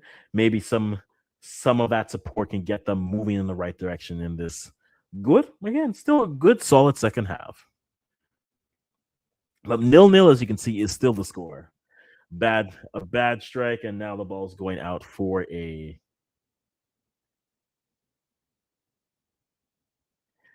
nearly a good pass, but too much chips is able, but he's able to get the cross off. Castillo tries to get a shot off, but is unable to do so. But now in the transition, here comes the Ivorians. Cuts it inside. Puts it out wide. Due puts it out. Diallo cuts back inside. Gets to the byline. Tries to chip it back in, but can't be redirected on goal. Goal kick coming in for Ecuador. Bonnie just unable to get to curl it back inside, sends it right back out. Still 0-0 in an entertaining end-to-end action type of game. It technically missed the frame, so sip.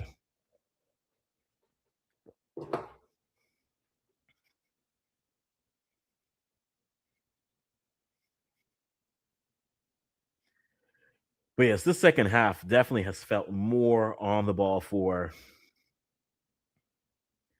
Ecuador. But Ecuador goes down, nothing to build up here. Let's see what they're able to do.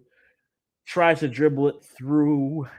The Ivorians looking, tries to go through too much weight on the pass, goes right back to the Ecuadorians. They turn. Can they get the ball? Cross back inside, right back to the middle. Ball shot in and dealt with, saved by the keeper. Plata hit that with some venom, but and the Ecuadorian fans appreciate some life from the Ecuadorians. You can hear the fans coming back here, but we're here to hydration break. And listen, if anyone needs a hydration break, it is certainly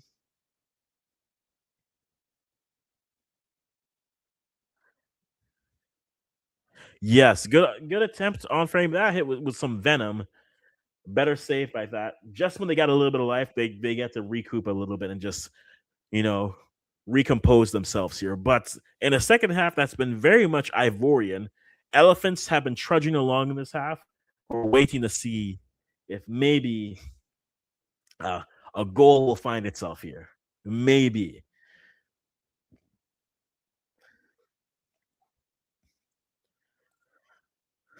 But so far, what a solid game.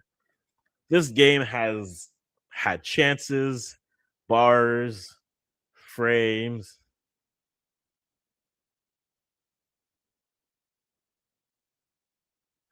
and just everything but a goal. But great chances. This feels like, when you're watching a candy game, you're like, with three more reds, we will earn a free coffee here at Tim Hortons. And Tim Hortons, where Canada used to drink. Like, this is what that game feels like. They are certainly building very well.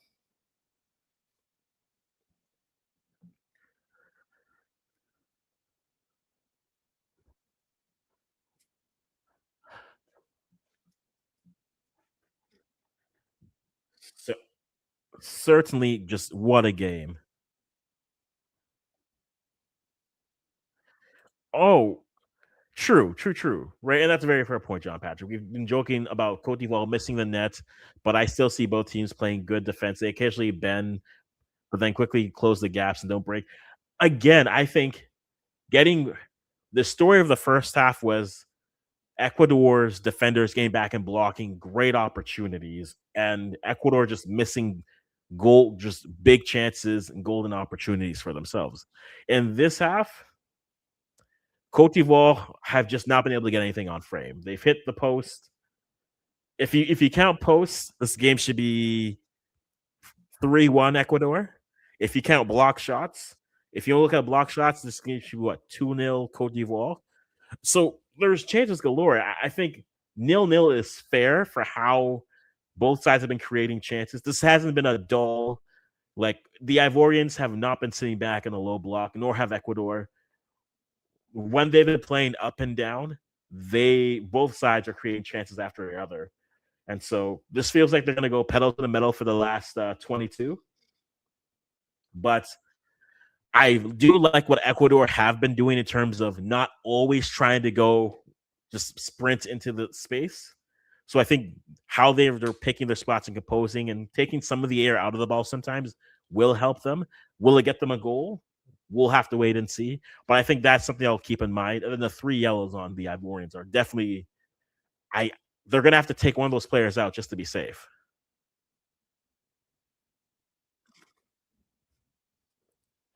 It's like if you're gonna have a low scoring or no scoring game, you at least want a game like this, right? Is this the most interesting 0-0 game you've watched? Um, Possibly, maybe. I don't know. I haven't lived with you, so I'm not sure, but it might be for you. It really might be for you. Okay, Ecuador tries to get it through, but unable, and we have a deep throwing coming for the Ecuadorians. But a corner here, apparently coming in the 70.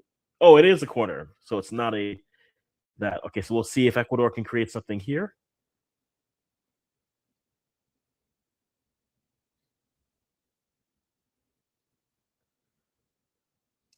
So we'll see what this in swinger will do.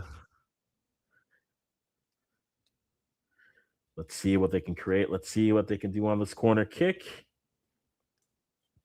In swinger dealt with well, and here comes Cote d'Ivoire building.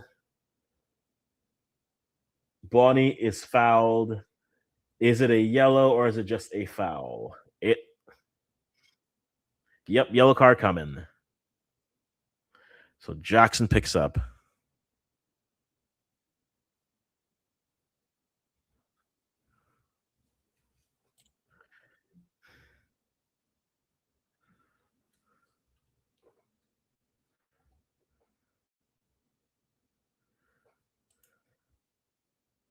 On a related note, where did AU body come from?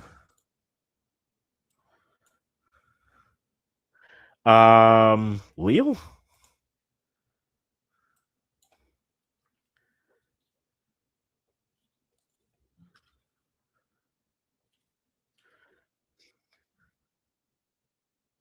Boadi, yeah, Boadi came from Lille, I'm pretty sure. Let me pull that up here as we're looking at this action as Ecuador goes direct, but this time much better dealt with. But then turn. Valencia tries to build, but can't get the ball from, and Cote d'Ivoire now trying to.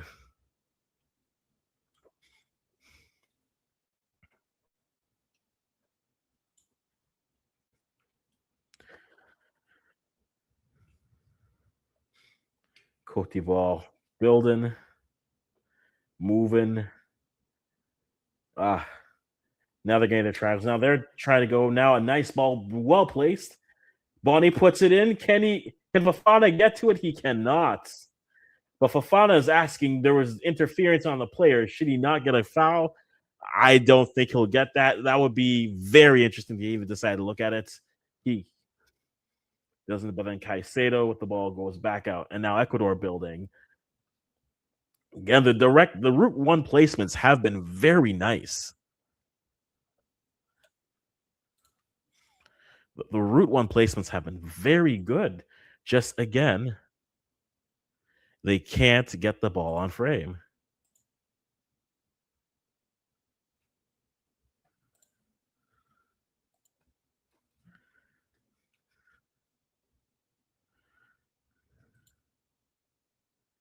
Right, ball cleared in and cleared, chipped out, but Ecuador back with the ball back into the attacking space. Ecuador puts that wide. Back to the middle. Now you have Caicedo with the ball. He pushes it out.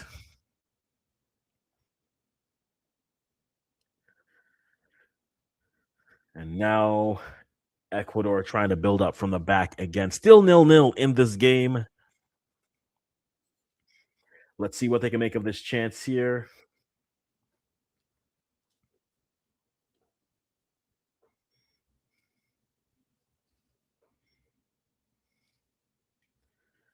Here comes. Well played out wide. And dealt with. Golka coming up. And Pepe coming out for Ulai Christ. And I think Sangare is coming in here for Fafana. So adding a little bit more attacking in the middle for Cote d'Ivoire and making Frank Casillas sit a little bit further back, see what he can create. And then Valencia coming out for Kevin Rodriguez. So Enter Valencia, the elder statesman, his night is done.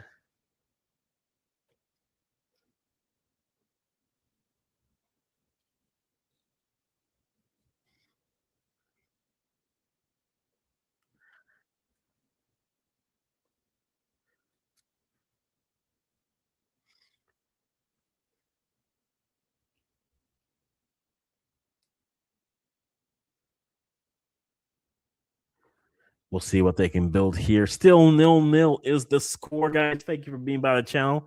There's a lot of places you could have been, but we're happy you're here with us today. Still 0-0 in this very entertaining end-to-end action game. We'll see if there's a winner here or if both sides will share the spoils of this game. Sangari puts it in the middle, turns, tries to put it out wide, but a little bit too much physicality and no foul called. Now chipped back up, but won back by the Ivorians. Due Diallo dribbling through the middle. Too much dribbling, but still keeps the ball on his foot. And The Ivorians now building from the midfield. Some runs to give some space. Yan Diamante looking. A foul given now, so a free kick coming for the Ivorians. And a quick embrace just to make sure there's no love lost between Caicedo and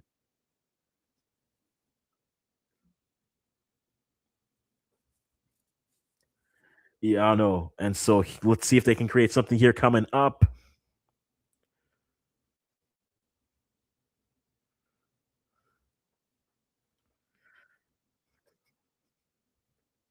Placed on, but tries to step over, but still the Ivorians with it. Tries to go direct, gets it to the edge of the box. Try, Diallo tries to dribble through the box, but it gets dispossessed. And now we have a handball and a free kick coming from Ecuador.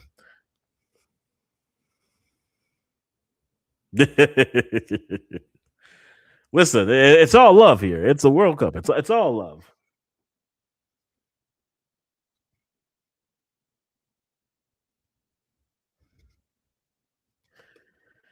It's all love. Still 0-0.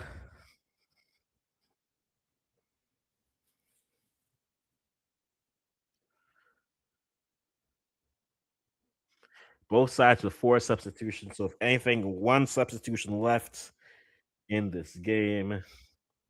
As Ecuador now with possession, trying to build out and create maybe a last magic moment to secure 3 points and stay on level terms with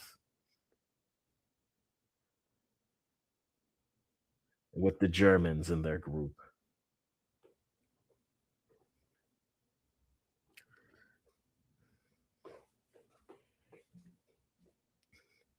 The ball gets moved.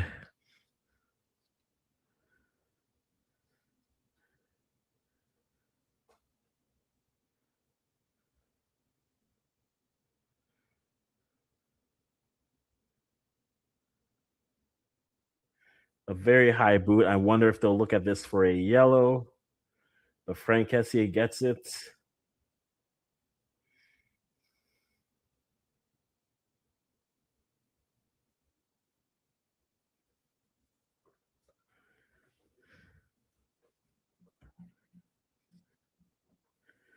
Caicedo gets away with one there. That could have been a yellow.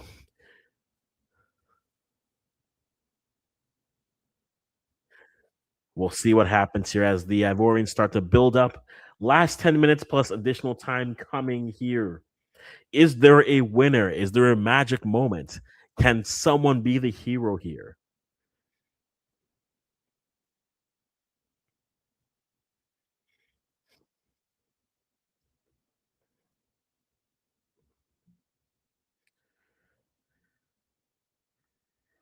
No foul given, and Ecuador now building back up.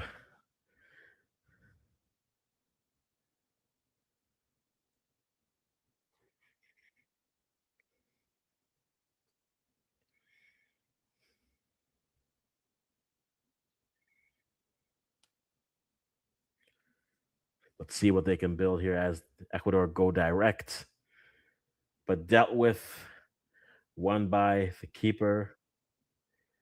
Tries to cross it in, but easily dealt with and gathered by the keeper. The Ivorians go quickly now.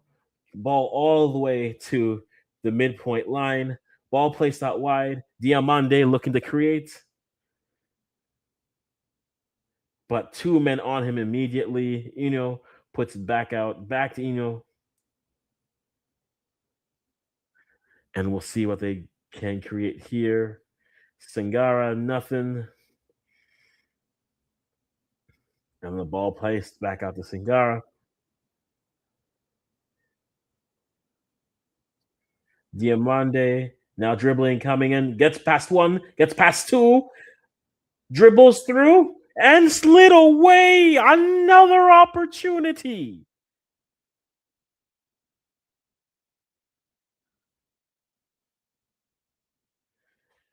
Yon Diamande has done nothing but create. He dribbles through one leg, gets the ball, dribbles, cuts it inside 2, looking, slips it through, turns around.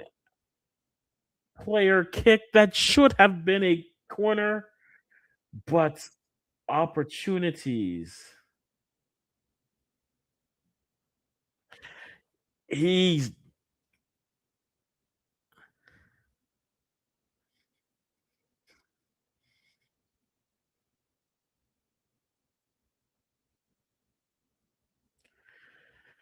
and now Ordonez is out, and again, as we saw earlier, they'll have to wait out for a minute for going down, flopping on injury. So Ecuador down to 10 players now for at least the next minute as they go direct here.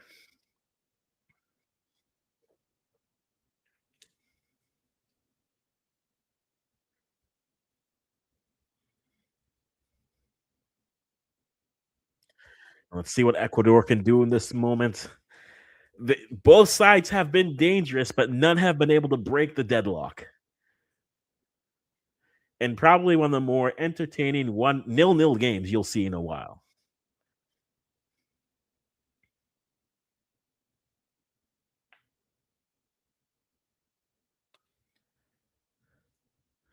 And now the Ivorians, again, are a man up here for at least a minute.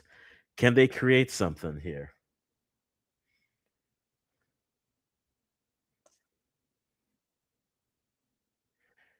Singare pushes it forward. You got a foul call coming.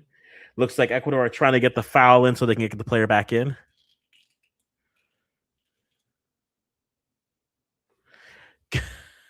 I haven't seen the magic spray.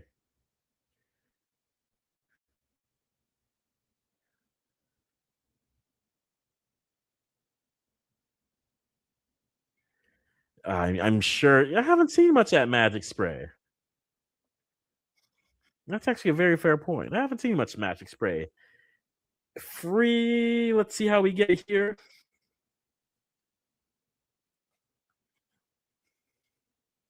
The magic spray heals, and he can run a mile. It's Michael's secret stuff, apparently. All right, so here comes Ecuador. Caicedo building.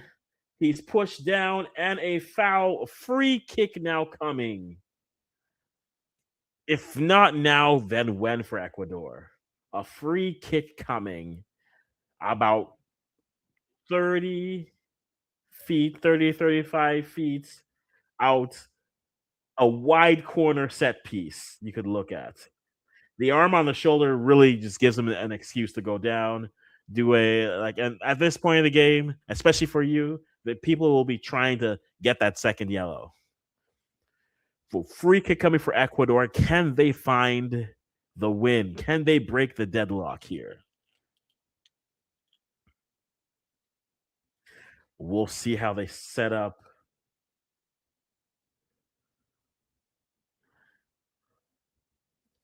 Fana setting up his wall or his one-man wall.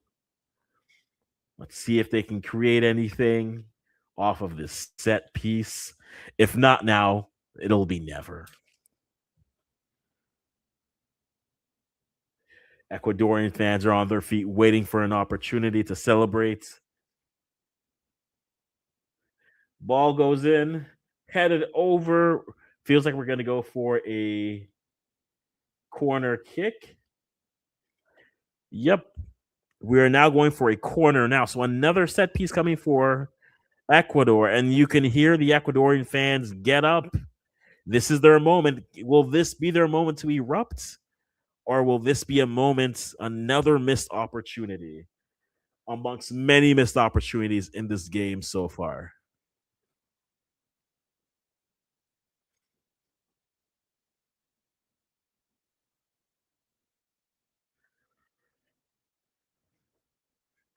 So we'll see what Ecuador can do here in this opportunity.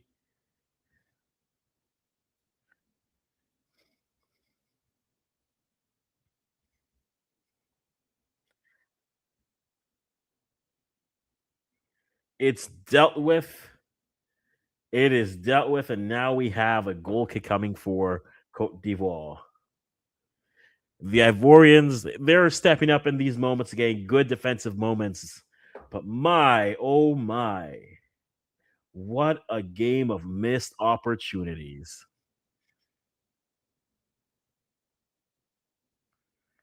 All right, so Due coming up for Kasudu,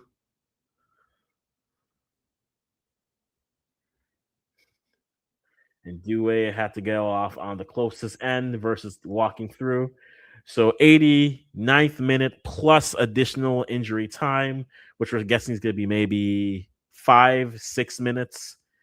So at best, 7 minutes left for someone to be a hero in this game.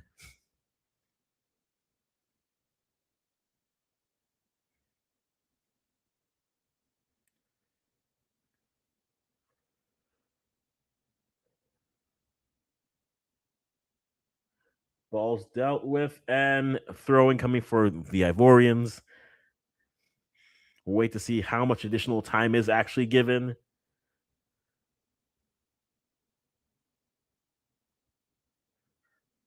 How much time will be given? Saw some of the Ecuadorian coaches complain that the throw was sticking too long, but dealt with by Fafana, building out a good touch. Ivorians turn. Here they come on the break. Can they create something here? Laid off in the middle, laid off in the middle. It's a goal! The Ivorians at the death. Amad Diallo. Amad Diallo at the death. We wanted a hero. We got a hero. The Elephants put themselves in running and in pace. Not with goals, but with the Germans. It's 1-0 in the 90th minutes in a game that had bars, in a game that had misses, that a game that had frames and all things. One transition moment is the difference. Amad Diallo, Man United's own, he stands united with Elephants. Cote d'Ivoire 1, Ecuador 0. What a game. And we still have additional time, 6 minutes of additional time to come. So hold on to your hats. Make sure your shoes are tied tight and sip a drink because this will be a nice ending in these next 6 minutes.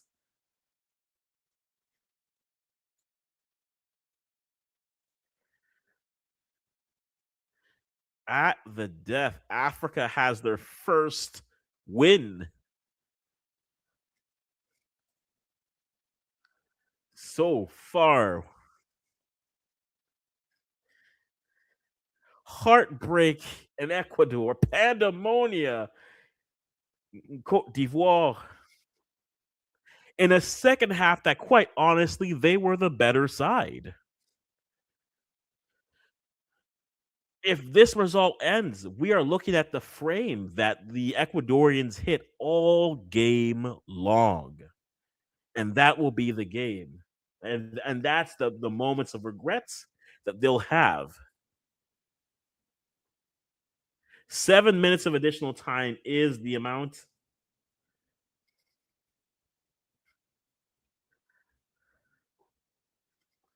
So here we have, can Ecuador find a moment? The Elephants found their hero. Can the Ecuadorians find theirs?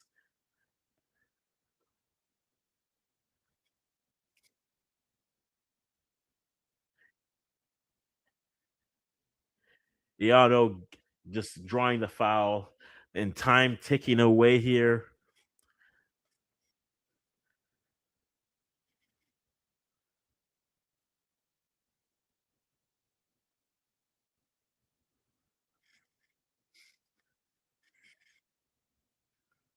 Headed on, but can't get to it. And they are taking, the Ivorians are taking every foul that they can get.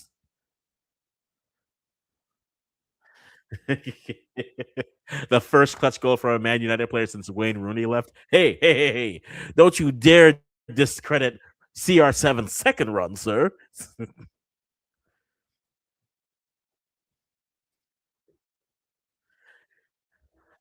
The Orange fans in the stands are living it up. And our former namesake is like, Africa, Africa. 1-0, 4 minutes and change to go. Either a goal to put it away or a goal to share the spoils. Tries to head it into the middle.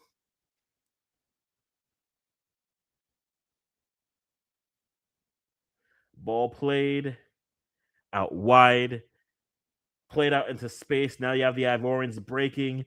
Will they try to create something? Ball cut up inside. Diallo puts a shot on, and it's saved by the keeper. Diallo trying to catch Kai Havertz for golden ball apparently.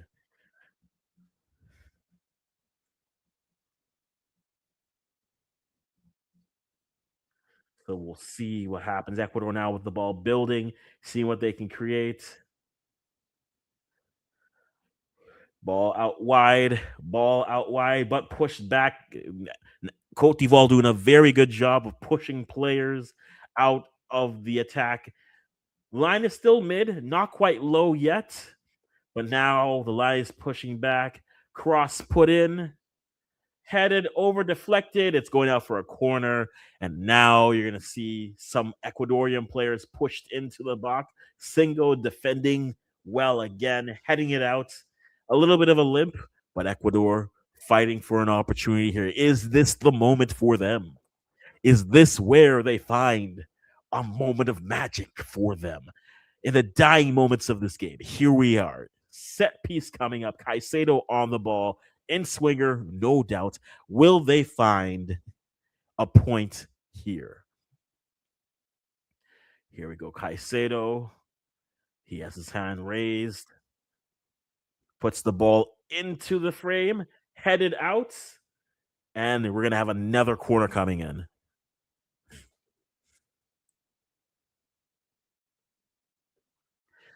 Here we are waiting. One more corner coming from Ecuador. Is this their moment to share the spoils and still stay alive? In curler, punch by Fofana, and here comes Cote d'Ivoire on the break. The ball placed out wide to in just space. Yandi Amand tries to get to it. He tries to dribble, forces him out, gets back on the ball, and now possession for Cote d'Ivoire, forcing the Ecuadorians to get behind the ball here. Ball played out. Yandi Amane, who has been excellent all game long. Ball moved out, and now they're just taking. Now the Ivorians have a chance to take some air out of this game. You can barely see the orange, but you can hear them. You can hear them. But Caicedo with the ball, a beautiful pass, nearly through, but first touch puts him away, and the Ivorians get the ball here. Good shielding, ultimately. A slow ball rolled out. The Ivorians looking. Bonnie gets it. Diallo chips over. He gets over. Can he create something? Cuts inside. Diallo strikes it over the bar.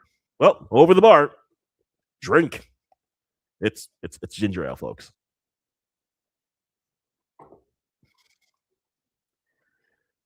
Now, direct ball again. Dealt first ball won by the Ivorians. Second ball back to the Ecuadorians.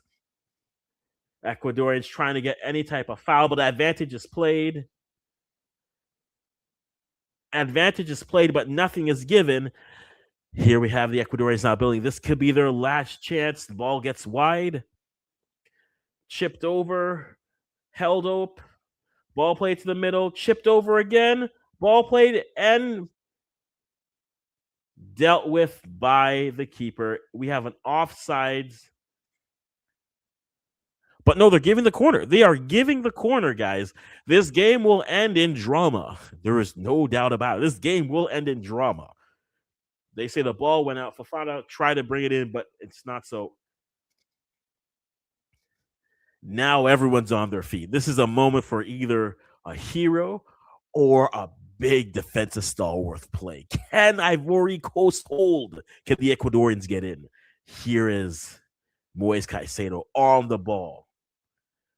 He is ready to send it. The fifth corner for them. The ball's put in. In-swinger comes in, headed up in the air. They can't find it. Final whistle has gone. And Cote d'Ivoire, in a moment of transition, in a moment that was there for them the entire game, they emerge from an entertaining end-to-end action game. 1-0. The Ivorians have their 3 points. These 3 points were important. They have next Germany and then Curacao to finish it off. Honestly, an entertaining game. End-to-end action overall. You could barely see the orange, but now you can hear it. That is for certain. Let's talk about the stats. The stats. This was a game, to be honest. Missed opportunities. Both sides were dangerous in this game. Both sides were dangerous. If this game ended in a draw, honestly, I would not have been mad. But what just what a game. Ended and those 3 points go deeply, because now with 3 points, a win pretty much pushes you into pretty much the last 32.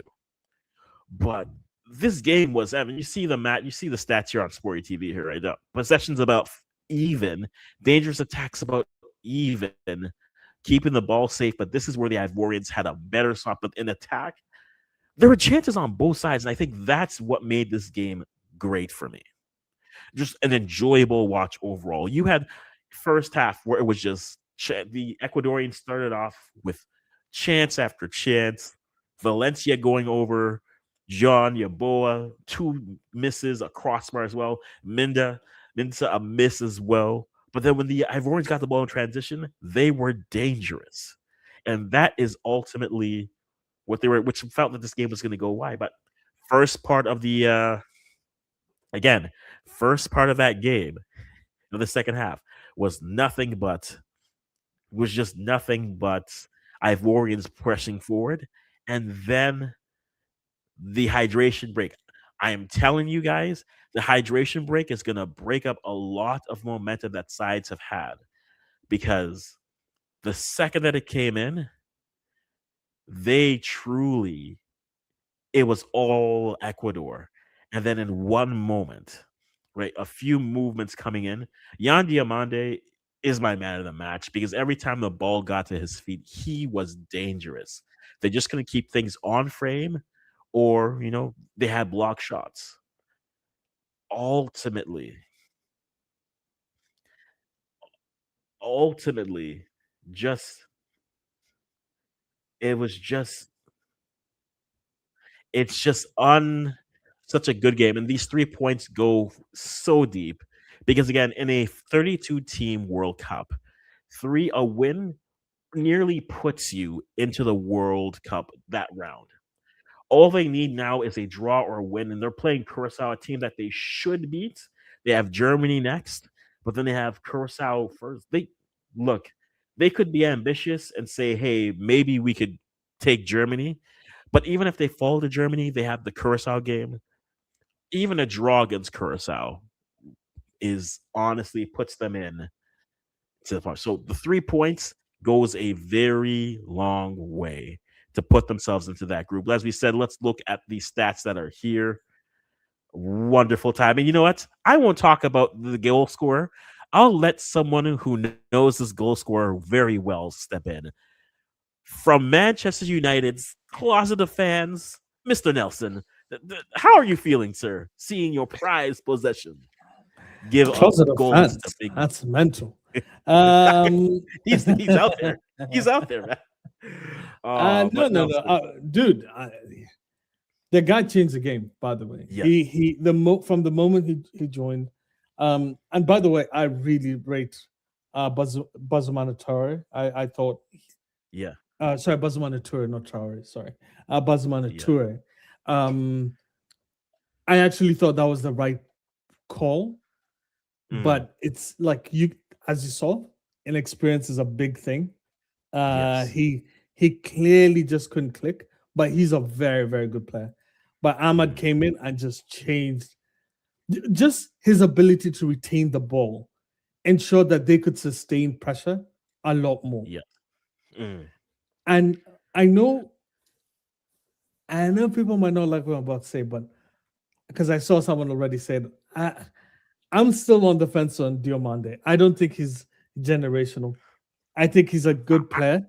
I mm, there's something about him that makes me panic a little bit. Like mm, when a team has space, Diomande is really good because of his exceptional pace and his strength. yeah, He's a strong guy. He's clearly really yeah, strong for someone his age too, like rapid. But let's be honest. I heard what you said before you brought me on. I agree. I think if this game was a draw, I think it would be a valid draw. Ecuador hit the post yes, what twice? 3 times. Um, sorry, three times. Ivory Coast hit the post once, and then the Wahi Yep, shot that basically like had no power whatsoever. That Diomande definitely should have got an assist. yeah, Um, but in the end, it's who's more clinical. And the truth is, Ahmad is one of the best players in the Prem. Anyone can fight me. So that means he's one of the best players in the world. And if you have a problem with that, suck it. Like he's so good. He's exceptional, in my opinion. So, oh, you have your thing saying 0-0 when it should be 1-0. By the way, I on the haven't I on, haven't on the on changed the I banner. haven't changed anything yet. I was Okay, just yeah. in shock that the goal came in, but yeah, But it's today was the yeah. best day. Like, you remember all the stuff I was talking about yesterday, where I was like, this doesn't feel like a World Cup. No, today, Today all the felt like a fans World shut Cup. me up. Every Yep. game felt like a World Cup, every single one. You saw the orange wall Mhm. show up. They really showed up. Yep. And I like the Japan shut them.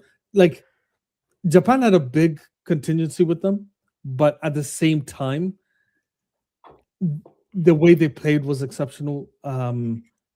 That being said, this game was, in our opinion, the hardest game for Ivory Coast because Ecuador matched them. This is a matchup game, and Ecuador matches Mm. them very well because Mhm. there's Ivory Coast are a very like dynamic team, Yes. but and Ecuador are extremely dynamic side too. Like the Mhm. midfield has pace, the defenders have pace, but Hincapie was on skates the whole game. The fact that he has a 6.5 here is actually really shocking. I don't think there was a single point Hincapie even stopped Diomande. Diomande had him beat every single time. He every time he touched the ball, he created an opportunity. Yeah. The and that was the thing, like because even at the beginning of the game, it's another Mm, game where I said this earlier, where the hydration break really flips the momentum of how the game was flowing. yeah. Because especially in the second half where Cote d'Ivoire come out and they are sustaining pressure, and then there's a little bit of the let off where they get the shot off. Ecuador does, and the hydration break comes in, and then Mhm. it's all Ecuador. Then it's Ecuador pushing Yeah. with possession and such. This game's going to be played in quarters, but this game was flowing right. At first, it was Ecuador at the Yeah. beginning of the game. They're hanging And then the like, then the then the half came in. The sorry yep, the but this is what we said. We said this yesterday. We said, hmm, and by this is early days. Like I think by game match 3, you're going to see why these breaks are bad for the sport. You'll see it mm, because teams will adjust. Teams will adjust, and you'll just feel like the first 15. You know what? It's going to be like a basketball game. First 15 yeah, minutes, it's one team win, or 20 minutes, it'll be one team. Then the next 20 to another. Then there'll be the half that they've technical teams like who do we bench, who do we not bench, who do we do this. Like it's gonna be like this the Yeah. whole time. So, but what I did like is from Ivory Coast. I think Due was very lucky to be on the pitch. I'm gonna be honest with you. Yes. Due should Yeah. have had a second yellow Second yellow there. Yes. for the push on. Was it Rodriguez? No, no, no. It was the guy who came on from Ecuador. Who was it? I'm I think it was forgetting the Angulo. name, but I yeah, think I it was think it was Angulo. yeah. Yeah, Mhm, because he clearly pushed him from behind. Like, mhm, no, not pushed him, but grabbed him. He had his hands on him, and that guy was ahead of him. mhm. Dewey was good. I thought he would be better, but and as much as Diomande was, and rightfully so, should be considered man of the match. Mhm. I think Single played Oh, Single played. exceptionally. He was everywhere. I saw him in midfield. He's the one who gave the assist. I Yep. at first thought that was Kusino. I was like, oh, perfect, you know, because they have the same hairstyle. I thought, oh yeah, it's the same, you know, fantastic sub. No, it's this guy who just ran the whole game. Because Enner Valencia, even though he's old, still has an engine on him. Yeah. And Oh yeah. and Plata was all like, this was a really good defense. A team that I didn't think had a good defense coming into this World Cup has actually really impressed me on their defensive On coverage. defense, yeah. But it is true. But the thing is, had Ecuador have better shooting boots, I think it's clear they would have won this game. Yeah. I They think it's had odd. yeah. If they had a better striker, they score 3 goals today. Just if things are on frame, like that was a crazy stat. I think at the beginning of the first half was there was 12 shots and there was only 2 saves in the first half, Mhm. right? And if you factor in the frames, there it was 2 shots off the frame and then 2 saves, and then the rest were just going over misses. And so to your point, yes, if Ecuador looks at this game, if it was a 1-1 draw, you say, okay, everyone missed chances. But the fact that now they lose this game in transition, it's another game where a team left points on the table because they couldn't finish. Yeah. Right? That's like that's But at the same Canada. time, That's Canada, I have Bosnia. to respect That's Ivory Switzerland. Coast. But Yeah. you have to respect Ivory Coast for I- even whilst they had for a large part of the first half, Ecuador dominated them. Mhm. But they Yes. really didn't penetrate them a lot. Like they did create chances, but it wasn't like waves of chances. It was like we control the ball, Caicedo doing Caicedo things. But all in all, it was clear who the better team was between the two of them. Because if Bazoum comes off, Ahmad comes on, that's a plus. Due, who was okay in the first half, mediocre in the second half, you bring in Costino, you're like, you know what? That's an equal level change. Ulai, who is someone I've been hyping up for the longest time, he plays a Turkey, amazing, good player. He comes in, changes them. I don't know if you noticed, Caicedo started getting more aggressive the moment he came on. Inao, you know, I call him Ulai. But when Inao joined, like the guy, his ability to, he has a lot of pace, but is super calm, super composed, and he can play further forward, which is interesting because I'm pretty sure he plays like a defensive midfielder in, I think it's Strasbourg or something.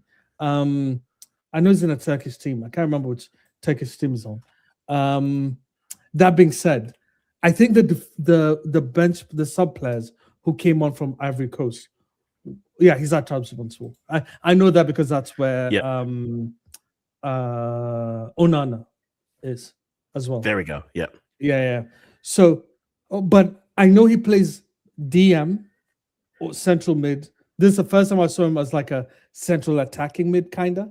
And even then, he was amazing. Like very, very good player. All in all, like today was, I'm not joking. Angie and I watched every single game. We haven't spoken about Australia. I'm pretty sure. I don't know where Nee is. Nee's probably doing cartwheels somewhere. Nee is. Listen, brother-in-law is messaging me right now. I'm like, I know, guys, I know. Yeah. No. Hey, we were hyping up Turkey, and just like that, Australia went. You thought this group was done, huh? You thought this is a guarantee. Turkey might not get out of this group. Like Australia is the ultimate, like, yeah, they're all, it's, you look at it now and it's like, and then someone messaged, I saw it, I was like, one of my Jordanian friends was just like, yo, it's only fitting for Turkey to, whenever we hype them up, never show up in the tournament, because every time we hype up Turkey, do something, we're like, next thing you know, what did I say? I told you this World Cup, you're going to see injuries. Yilmaz, calf injury. Yep. Already, first game. Okay. Yep. The reason they didn't start Yildiz, I guarantee you, he's not 100% fit. Oh, they realize, oh shit, we're losing this game. We need to bring on our best player in Yildiz, and he wasn't there. He's not fit. If he was fit, that game is a little bit different. But the level Beach was playing at, the goalkeeper, Australian goalkeeper, I don't think anything was going through. Now, granted, all the shots from Turkey were literally in the middle. That was kind of not easy saves, but preferable saves for goalkeeper. Yeah, structurally, it's not much. You have to work. Yeah. You don't have to stress too much. But I think that was a great game, because now that group is crazy open. Because I think what many people have said, I think Paraguay are going to be a lot better in the next games. I think that shell shock of the 4-1 will wake them up, and they will play well against Turkey and against Australia, which means that group, honestly, could be swung wide open. You could actually have all the teams beating each other. Genuinely. You could have USA lose to Australia, Turkey. Yeah. You could have USA lose to Turkey. You could have Paraguay beat Australia. You could have Australia draw with the US. That could actually be a thing. And as you guys were saying, you could have 4 points. You could have a group with 4-4-4-4. Yep. Easily. We may have multiple 4-4 teams. Yeah. 4-4 groups. I think we're going to have multiple of them. But I think, like you said, this game we just watched, if it ended 0-0, entertaining, end-to-end action, it was just misses and frames. I didn't want this to be post, not frames. This frame thing is killing me. Post. It sounds like the most manly Homestead store. Welcome to the frames. Yeah. No, I think that if that game didn't have a goal, that would have been a really bad game. Like, in terms of, because we would have then said the lack of quality of the two teams. Now we're saying, if Ecuador just did this, if Ivory Coast had, Wahi had been more clinical, I think this is, if he doesn't scuff a shot here, yeah, exactly. If he didn't scuff it, that's maybe 2-0. But good thing Germany at least opened up the Germany as well, decided to show up and tell every single European side that, hey, we can win games, we can beat teams. We're allowed to do it, guys. We're allowed to do it, no doubt about it. I know Scotland beat Haiti though. I'm not trying to pretend but Germany really showed up, because that was a 7-1. That's like a European dominating a minnow kind of. Even though Curacao played well, Curacao did play well, but it was just a level. Germany, when they see when Germany sees blue and yellow on the other side, they just see red in the water for whatever reason.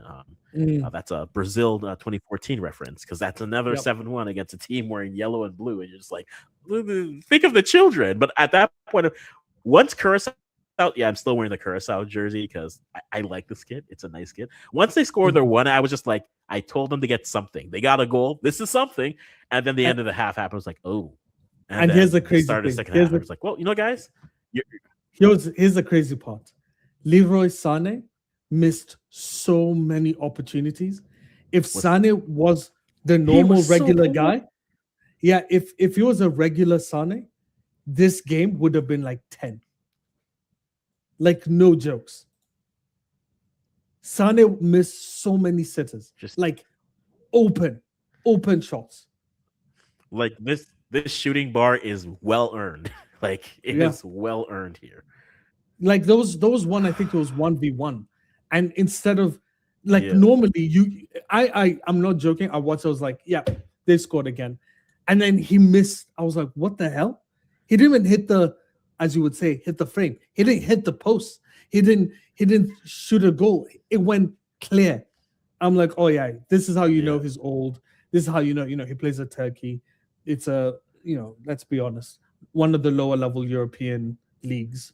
yes, So, man, yes. It's been a day, and the funny thing is, I'm looking at this nightcap of the night, I'm like Tunisia, Sweden. I'm like, I'm glad I got this game here first. I'm dude, glad I'm I not. got I'm this gonna be game honest. I'm first. not watching that. I And I, I And came asked early. me, I've been here. hey, are you gonna watch this game? I'm like, hell no, because honestly, Tunisia poor. Um, Sweden are okay. Took, They're they took not the really Nations League that good. route, so like, Yeah, yeah, they're it's. like, I'm not really as excited with this. So, Mhm. hey, if Tunisia, are able to get a result somehow, a win or a draw, I'd be happy for them. But at this point, I'm not really expecting much. They're I such think a Tunisia well, going to be the. yeah, It's going to be an easy game for them. yeah. Like they're such a young team, so they're so high variance. Like so, they can either just come out and the lights won't be too bright for them, or they'll Mm, come out and the lights will just be like, "Oh, this is the World Cup," right? yeah. And so, but they have players who have experience. Don't get me wrong, but it's just such a new group that I don't know. I have no bar of expectations. Before coming into this, I thought they would be the worst African team at the World Cup. South Africa Mm. have taken that baton and run with it. And so Tunisia are just like, we brought a young team. So experience? Yeah. And so I'm not worried about that for them. But I mean, a draw keeps you alive. Like, I could see that game ending 1-1, where you're just like, some Sweden misses chances, similar to like the Switzerland Qatar game, where maybe Sweden is moving forward with their possession, they're getting chances, they can't get anything past, and then maybe a late equalizer, it's 1-1. You're like, hey, we're doing well, but I don't know what to expect from that side right now to really give a gauge. So yeah, we'll just kind of wait it out and see where it goes. But since we're talking about that, this is where our group stand right now. Group E, I mean that 3 points is massive because in a 32 team elimination round, a win pretty much gets you a foot into the door. And Cote d'Ivoire play Germany next, and then they Mhm. finish with Curacao. So at worst case, they could look at Curacao after maybe losing to Germany and say, get a win there, get some goals there. Though I think for Curacao of the three, I wonder which one they'll actually match up best with. Regardless, I think Cote I don't d'Ivoire think I don't think getting a they'll match up win gives well. them at least a foot in the door. Basically, I that's don't think at they'll the end match of the up day. well with any of them. Honestly, I think because if you remember the Germany game, Mhm, the same issues happen over and over again, mhm. where they try to play football. Yeah. And this is my thing. I keep referencing this. If you're a crap team, don't try and play football with teams that have more quality than you. Mm, Same thing with South Africa. Is the same argument I would give uh Curacao. mm. All the commentators will give you plaudits. Oh, they were so brave. Yeah, you were brave. You just got hit 7-1. Yeah, the South space you Africa, have, you were yeah, brave. You got yeah. you lost It 2 should have 0 been 4. So you lost 2-0 to a Mexico side that didn't even move to second gear. Mhm. Like that's why look at what Bosnia did. Bosnia Yeah, know they're not going to play, they won't try and play expansive football. yeah. Okay. What they do, they played super defensive, And then try every to set hold, piece was and then yeah, then maximize on your strengths, mhm. maximize on set pieces. You're not, the meme, you're not that guy. You're not that guy. Yes. That's exactly what Curacao hasn't been told. You're not that guy. If they play the same way against Ecuador, Ecuador score probably 3 easily on Mm. Curacao. Easily. Come on. Yeah. Yeah. But like the banked 3 points are, Mhm. you have a foot in the door for the round 32. Now you just need to get a 4 point should get you there. 6 points definitely will, but 4 points Mm, should get you there. And mhm, so Cote d'Ivoire, at least they have that. That goes so far. They don't have the goal mm, difference. Germany made sure that worst case scenario, even if they end tied, listen, that 6 is gonna be valid for them for mhm, sure. Like we said, like I said, Group D, it's shaping up well. Australia, USA is the next matchup in that group, and mm, like the one thing I'll say about Australia, I say this about Australia, and the kind of like, and this is the complimentary. They're basically they're a Concacaf team at the highest form in terms of low block, link up play, transition chance, yeah. goal, and we're doing the same thing again. Yeah. And Well, so the US have an elite coach, so they know the US and Australia play actually a very similar style, which is yeah, we have rapid players up top. hmm We've got giants in defense, so we're hmm good at set pieces and we're good at defending set pieces. And then it's just a question of we'll need to ride our luck in the midfield. I think the US just has a better midfield, to be fair. hmm They do have a very good midfield, but they don't try and play, they're not playing expansive football, the US. hmm They just mitigate and shut you down. Australia played deep for a large majority of that game. They yep, conceded so much space because they were like, listen, hey, you want to take your time? Take your time. We're good.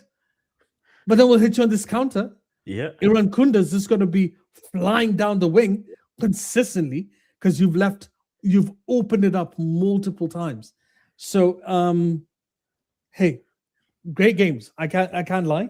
hmm This was the it feels best like the set of World Cup is games. starting to ramp up properly now. Like now Yeah, that yeah. we've got today, it's like okay, we're there. And the fun thing about this group is the U.S. have actually played all 3 teams in friendlies in the last year, which Australia, Turkey, and and Paraguay. Paraguay.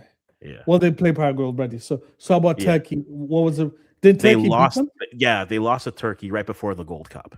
And then So Australia? Did they they beat them? won that. Yeah, because Australia Okay. played Canada and the U.S. that window, and they beat Mhm. Canada 1-0, doing the same, sit back Yeah. deep thing, Mhm. and gave up a bunch of chances that were saved. And then here they went up on the US 1-0, but then the US came back and won 2-1. But you know So what's interesting is Beach, who was the goalkeeper for this game, yeah. apparently was the second choice goalkeeper for Mm, Australia, and the technical team assessed that he'd actually be the better player. So the number one guy, who is their captain for Australia, got mm, benched. Okay, so this is an interesting thing. So I think, like just like this game where Ivory Coast, I'm pretty sure we were shocked that Amad Diallo got benched for Bazumana Traore, for Toure. I don't know mm. why I keep saying Traore, for Bazumana Toure. I think teams are trying things out, at least for the first game. Yep. So either way, I still think USA Australia. I think USA are better than Australia.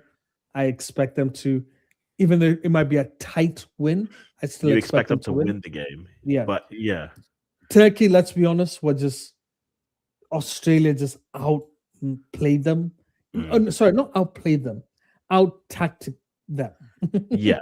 That's the if word I that would have used. if Yeah. that's yeah, out tacticked them. Yeah, if that's a word, please hmm take it. And that's it. Because it's they scored first, and then they're like, the onus is on you now. Yes. And Turkey just kept coming, but because the problem Turkey have is they all have tens. Essentially, none of them are wingers, except True. Yildiz, who's injured. But and even Yildiz, to be fair, you could argue he is a 10. So hmm you have Ada Güler, who wants to be in the midfield. You have Çalhanoğlu, who's an attacking midfielder, who they're playing Yep. deeper. You have um, who else? You have Yilmaz, who's trying to cut in, kind of what I hmm was saying about Liam Miller, where Yep. you shouldn't be always cutting in if there are multiple Yeah. people in the Keep middle. your width. Yes. Keep your width. So it just got congested, and it just worked to Australia's benefit. The Mhm. issue is the USA, they play with width. Yes. Anthony Robinson keeps the width. Dest keeps the width. Keeps with, yeah. Pulisic is comfortable wide. Uh, Yeah. Balogun is going to stretch your defenders the whole game. So Yes. and that's going to be a tough one for Australia, to be fair. And they just match up to Australia very well. So great group though. No, Good group. definitely a fun group to keep an eye. Yeah, Scotland, Morocco, Brazil, that's the Haiti. easiest group. Morocco, Brazil go through easily. Oh, I think Yeah. like my prediction was I think those two teams end with 7, but I thought they would draw themselves, and they're looking So like that they're on frame for yeah, that. yeah. Yeah, and then the winnable game for Haiti was Scotland. They couldn't get it through, but someone said like I'll run this by you and see what you think about this. Well, actually, it was Max who said it. The Mhm. idea that Haiti is going to be 2022 Canada at the World Cup. They'll play 3 games. They'll have moments. They'll have. I think you can argue that their Scotland game was Canada's Belgium game in terms of the expectations, but then they just couldn't finish their chances. I think they could have 3 games that feel like, oh man, Haiti had good moments there, but then at the end of the tournament, you're looking at them, you're like, but they still have nothing to show for it. They just have like a lot of moral victories in terms of the games played and how they competed, type of a game. Let me just be honest. I think Scotland made Haiti look better than they are. Scotland are not a good side. Um, that's just the honest truth. That they really aren't. They had Scott McTominay carry them during Yeah. qualifiers. Yep. Okay, that's the reason they went through. It's Scott McTominay and friends. So Haiti looking decent against them has no bearing against Brazil. Will punish them. Oh, but Brazil's Morocco their Croatia will, game. yeah, Morocco will punish them. They will get destroyed by those two. And destroyed meaning it's not about the goals. It's about like they won't be able to like leave the half. If Morocco made Brazil struggle to get out of their own half, They're gonna you do think that. Haiti are gonna Haiti wouldn't have any chance against them. And here's the thing: you don't want to attack Morocco because if you attack them, you're playing to their strengths. Yeah. So you want to be like extremely ruthless with Morocco. You don't do what Vinny did, which is kind of sucker punch them, and they were like, Mhm. "Whoa, we didn't expect this." So to Yeah. me, this group is very straightforward. I think Yeah. Scotland have the ability to draw one of Morocco, Brazil. To be honest with you, Mhm. I think they could just like proper low block, just sit, Oh, absorb. for Because sure. they know they have three. They're the ones guaranteed. They have 3 Yeah. points. Yep. So they just need 1 point, and it's And regardless what open. happens at anywhere else, they It's open. should go through. Yeah. They're going through, guaranteed. Yeah. Most definitely, most definitely. But yeah, John Parker, this is something they do. Japanese fans helping to clean up the stadium. They've done this at Yeah, they've every done World Cup you every see single them. one. Yeah. It's not even a It's okay. tradition. It's just like it's civic duty, and I respect that. It's like if only more fans were like that. But no, they do that everywhere. Even after I think one of the last Afcons, I think the Ivorian fans were doing the same type of things. But yeah, there's a Yeah. lot of supporters who will do that. The Japanese fans get a lot of credit for that, and they deservedly so. I do agree it'd be great if more fans did it, but there are fans who do it, and they just happen to be the ones who are always recognized for it. But yeah, Yeah. there are many supporters Ivory groups. Coast does some. Yeah. Yeah. It's. We don't want to talk about it for obvious reasons, but it happens all the time with Yeah. a lot of African sides too. They clean up, but Japan are known for doing that. Most definitely, they are known for doing that. And then Group B is very much a group of life because everyone's Yeah, on one. So you that's an yeah. open group, Mhm. very open. Qatar really made things interesting now. They really did Yeah, because because there could be a proper upset in this group, yeah, and I don't like our chances. it it's if we list, it's I'm the not even finishing. joking. Yeah, no, that's what I'm saying. I'm saying I don't like how this is looking. Now, Canada beats Qatar. We're good. We don't really talk about it. We just keep moving. It's If we draw the against Qatar, it gets really scary quickly. the problem is if you break it down, right? If there's winners in the next group, it throws a lot of things off because your worst case scenario is Switzerland somehow fall. Not, and it's not somehow. I predicted there's a world where Switzerland and Bosnia draw, Draw. and then Bosnia plays No, that can Qatar. happen. Yeah, That can like definitely happen. When I did the predictions with Maxit, it was I had Switzerland with up top, then I had Bosnia with 5, and then I had Canada with 4. Because I figured Canada Mm, would lose to Switzerland, but I could see a scenario where mm, Bosnia drew Switzerland, and then they go draw against us, draw against Switzerland, and they beat Qatar. mm, Now, what this sets up as is there's too many variables. No one is truly dead, mm, and what happens? So, if let's just say hypothetically, Bosnia beats Qatar or Bosnia beats Switzerland, and then Canada beats Qatar. mhm. You you still are in a space where you have to beat Switzerland, Yeah. and I wish I could be more confident with those words coming out of my mouth, but I'm not that confident how we are finishing and how they looked because the goals weren't there, but they created chances. The Qatari goalie certainly made his fair share of saves, but because everyone's on one, everyone's alive, which means yes, you can breathe. It's one of those situations like it feels like a group, and because Curacao is here, I'll use that group because in Curaçao's qualifying group for the World Cup, Mhm, Jamaica, it was Jamaica, Curacao, Bermuda, and Trinidad and Tobago. And what happened was Jamaica was in a spot where they didn't need a result against Trinidad because their last game was Curacao at home. So they mhm, got the draw against Trinidad, but they just needed to win against Curacao at home. But they drew Curacao at home and then they went through. I don't want to be in a position where you don't need something this week, you have to get it next week. Get mhm. take ownership now and do it. And Yeah, the we group have is to, too open for it. Yeah. we have to be like essentially Yeah. we have to beat Qatar. Okay. We have to. Like it's not a question of yeah, we had a good game, but we did like I don't want to hear any of those No, it conversations. has to be 3. It has Yeah. to be 2 points. Yeah. It most happily, yeah. And yes, to your point, John Patrick, like after the PK, the Qatari goalie was making saves and they were hanging around. They again, the story of this tournament, other than unless your name is Germany or the US, finishing consistently hasn't been there for teams. And maybe that's them getting their feet under them. Maybe that's just by match day 2, everyone just does shooting drills, and then every game is 4-3 or 3-4 or 3-2 or what have you. But chances are being scuffed, and that's keeping teams alive and or games alive. And so I think that's going to be something to watch for. But again, all 4 teams are alive. All 4 teams can look and say a win in our next game, and we are in the driver's seats to get to the next round. But Mhm, that's where they sit. And then Group A is again Mexico, South Korea topping it, Czechia, and then South Africa. And how South Africa, it's not just how they looked; it's also the 2 reds that they have.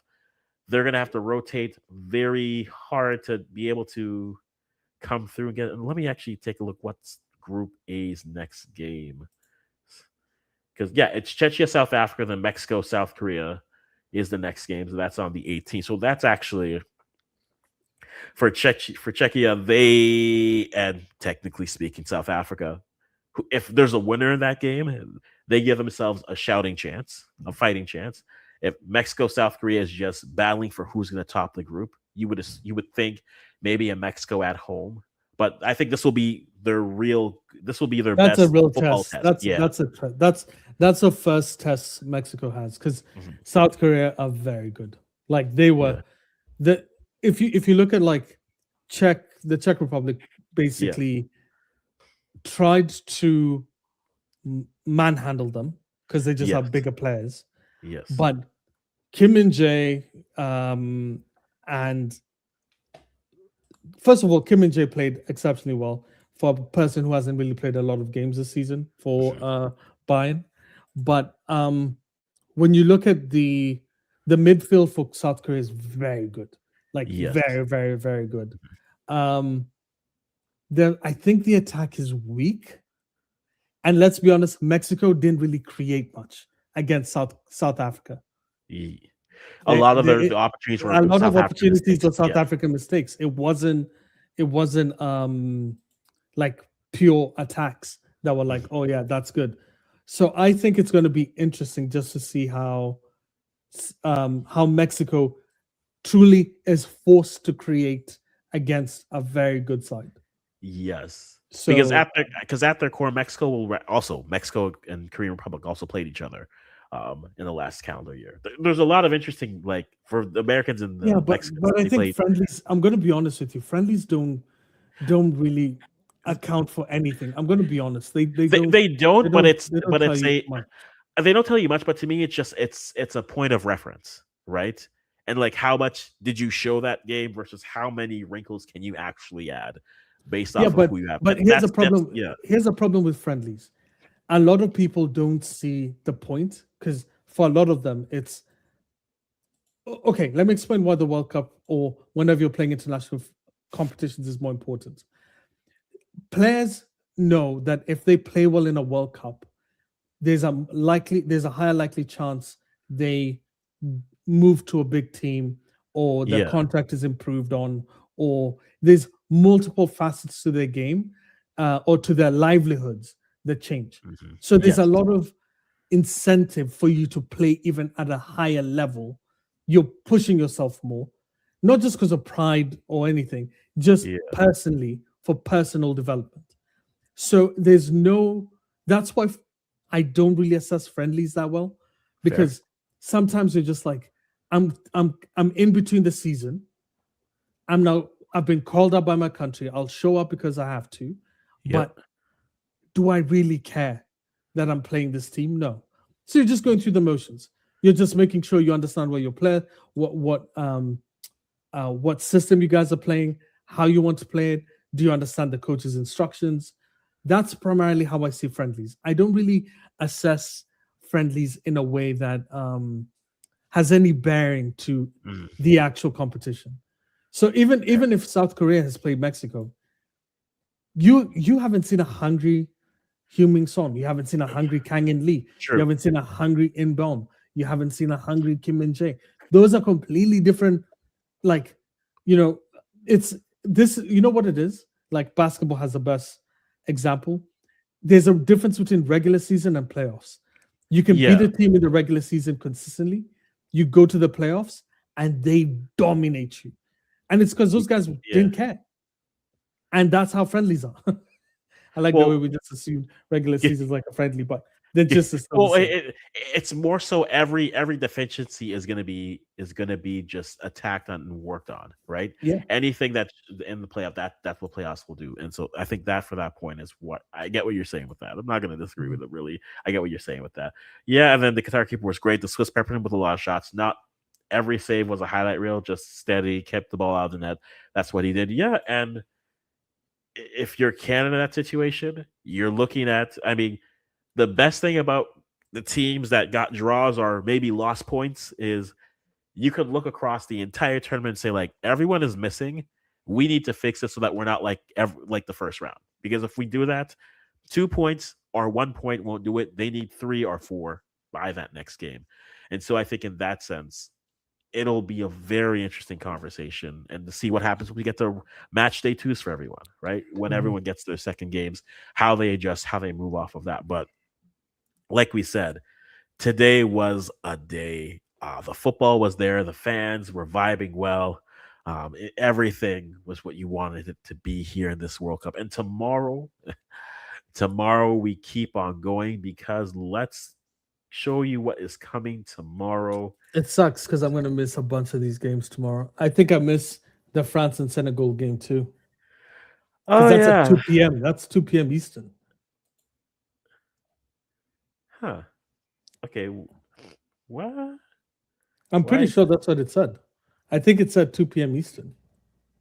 Okay, let me pull this up. Okay, so yeah, because tomorrow you have, huh? No, it's 3 p.m. on Tuesday. Yeah, Tuesday.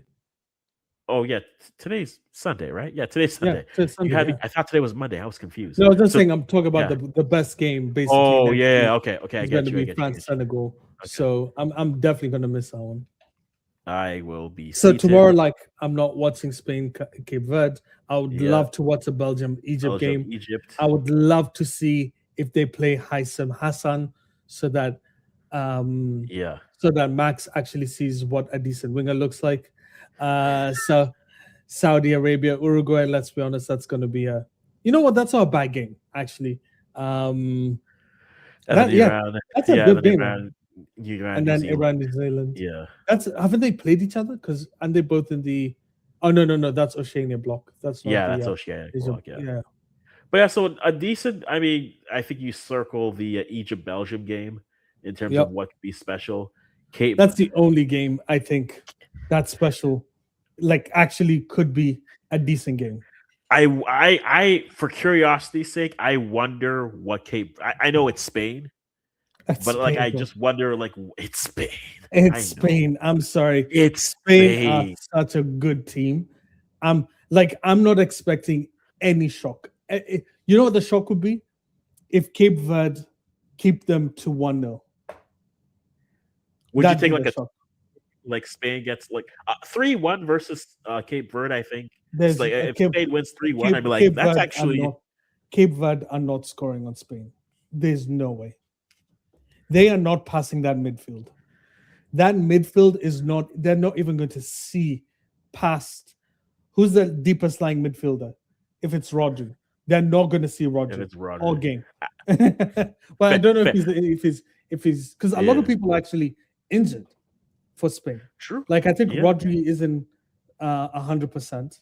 Obviously, Yamal wouldn't be available in the first few games, so it might be interesting. But bro, no. no, it'll definitely be interesting as well. But I mean, we'll be back at 9. So while the Iran New Zealand game is happening for sure, the question for that game is who wants to be the team on the ball of that game, because both of those So guys are just like so we're because gonna I'm gonna drop off yeah in like a couple of minutes.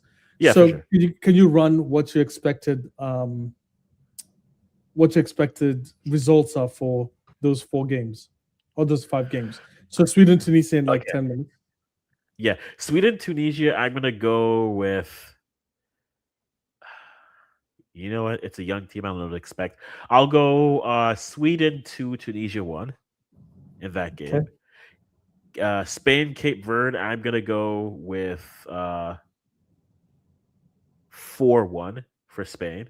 I don't see how Uh, you're seeing goals in these games. you don't see That's how I get a crazy. one. I didn't. You But didn't see how okay, I'll go ahead. Curacao won for Germany. They're leaving with one Huh? thing. Okay, a goal, What happened? a towel, a chair. They're leaving Who? with something. Who's Cape living with Verde. I something? said Cape Verde is leaving with something. A goal, a Yeah, but towel, a no, commemorative chair. Yeah. against someone, but not Spain. Not Spain. Okay. Somebody else in that Okay. group, but not Spain. But carry on. Fine. Cool. Okay. Okay. Belgium, Egypt. Belgium. That's the toughest game for me to give, but I'll go with I'm based off how the games have gone. I'm gonna go with a low possession Egypt win, like a 1-0. Oh A, wow. mo- Okay. a Interesting. moment for Mo Salah or a moment for Marmouche. One of those two puts the Mm, ball and then they defend like crazy. They have like 27 possession and they win the game. that's what they Right? play. That's how they play in That, every World Cup. So it that is how they yeah. play in every World Cup.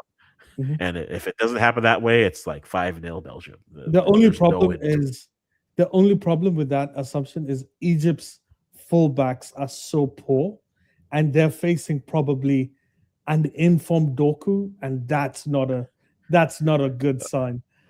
I'm If gonna take that Diomande was back. if Diomande is I'm gonna take cooking, that back right now. Yeah. if Diomande was cooking Hinkapie, who's had an excellent season, I'm Yeah. telling you, Doku is going to be smoking every single Egyptian fullback.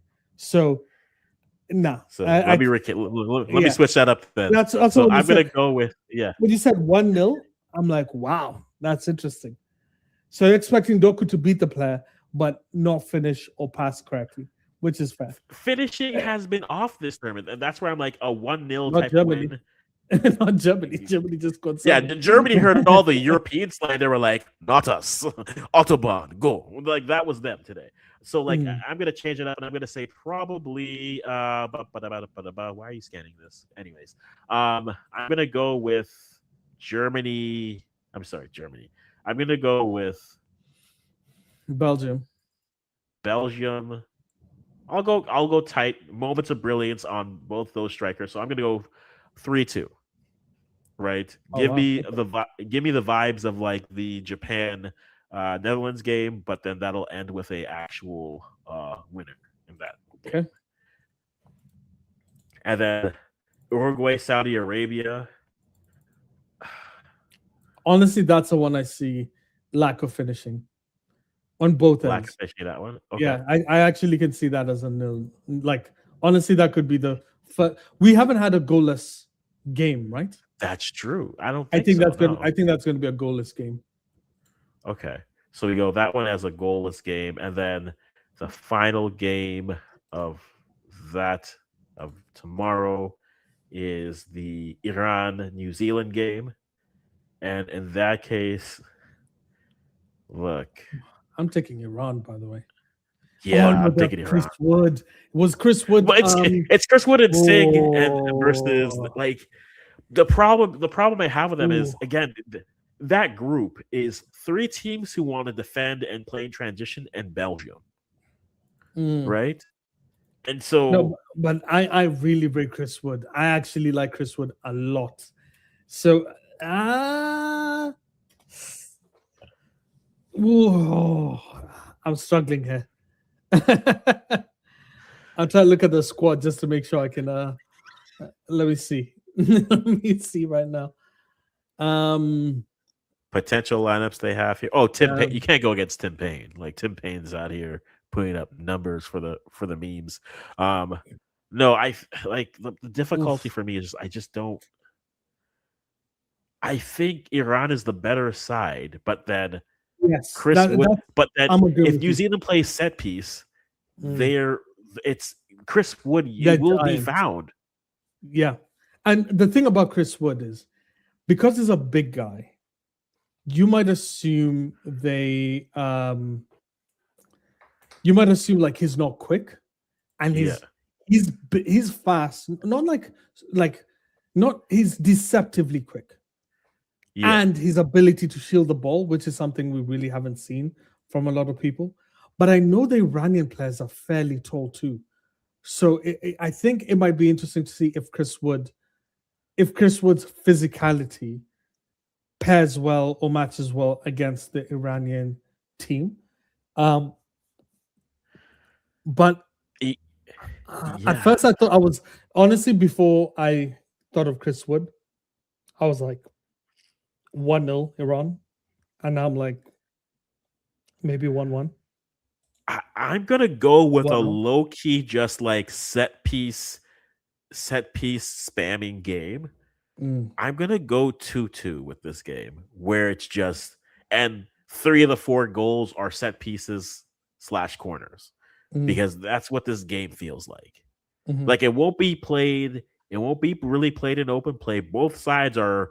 Listen, I know they're saying New Zealand with a 4-2-3-1. Nah, it's a 5-4-1 New Zealand, mm. and Iran with their 5-3-2 projected. Like it's gonna be set piece spamming, and But somehow they're gonna score goals. Yeah, here's the issue I have with New Zealand because they seem to be a very confusing team. So in the friendlies, they lost 4-0 to Haiti and then played Chile and beat them 4-1. That doesn't make any sense. make it make Makes sense. absolute. And by the way, we remember New Zealand beat Ivory Coast, but again, that was because of their physicality and their size. Yeah, Um, uh, so yeah, that's and also it was a different Ivory Coast team that they played. Like it's not the same one that we yeah, saw today. Like they were playing Evan Gasson up top. yeah, So who's yeah. had a shocking season at Aston Uh-huh. Villa. So this is an interesting one. Um, but I think let's be honest, I think Iran are a better team. Let's be let's be kind to Iran. Iran have played a lot of good sides and have beaten Yes. probably most of them. Like they beat Mali, which we both rate. They beat Yep. Costa Rica 5-0. Like Iran are very good. So they did lose to Qatar though, 1-0, but they had a red card in that game. Yep. Um, you know what? I take Iran actually, genuinely. I think what I should have gone is with my gut. My gut was already Iran Iran 1-0. To Okay. be honest, I had Iran 1-0. But yeah. That's not bad. That's not bad. But that's where we'll wrap it up here, guys. If you guys are staying up for Sweden, Tunisia, enjoy that. We came a little bit early, so we're gonna wrap this at 10 because we came at 7 and we get to 10. I can't maintain a 7 hour stream or whatever the number will be. It'll be 6. I'm not built like that anymore. I'm not as young as I used to be. But we'll be back tomorrow for sure for one of those games. Probably most definitely the Belgium Egypt game. And Yeah. then we'll come back again at 9 to talk about the games that were. So, guys, thank you everyone who's coming by again. Leave a comment on how you've seen the games, what games have excited you so far. If you like this type of content, again, we do primarily Canadian African football. So swing on by, leave a subscribe, turn on notifications. We'll be here every night during the World Cup at 9 p.m. Eastern time just to recap the day that was, talk about what's happening, look forward to what's coming up. Nelson, at some point we'll put something. Have you put something on the channel yet, Nelson? Hell no. Well, I'm out here struggling to watch games. They tell me to put stuff on. That's crazy. put a video up, sir. Yeah, Put a up video. I'm video. like, no, Cool. no. For But anyway, sure. Yeah. well, You sign off. We're signing off overall, anyways. But so, guys, we'll be back tomorrow. Have a good evening, everyone. Enjoy this World Cup. It's turning up, getting better every day, and tomorrow won't be any different.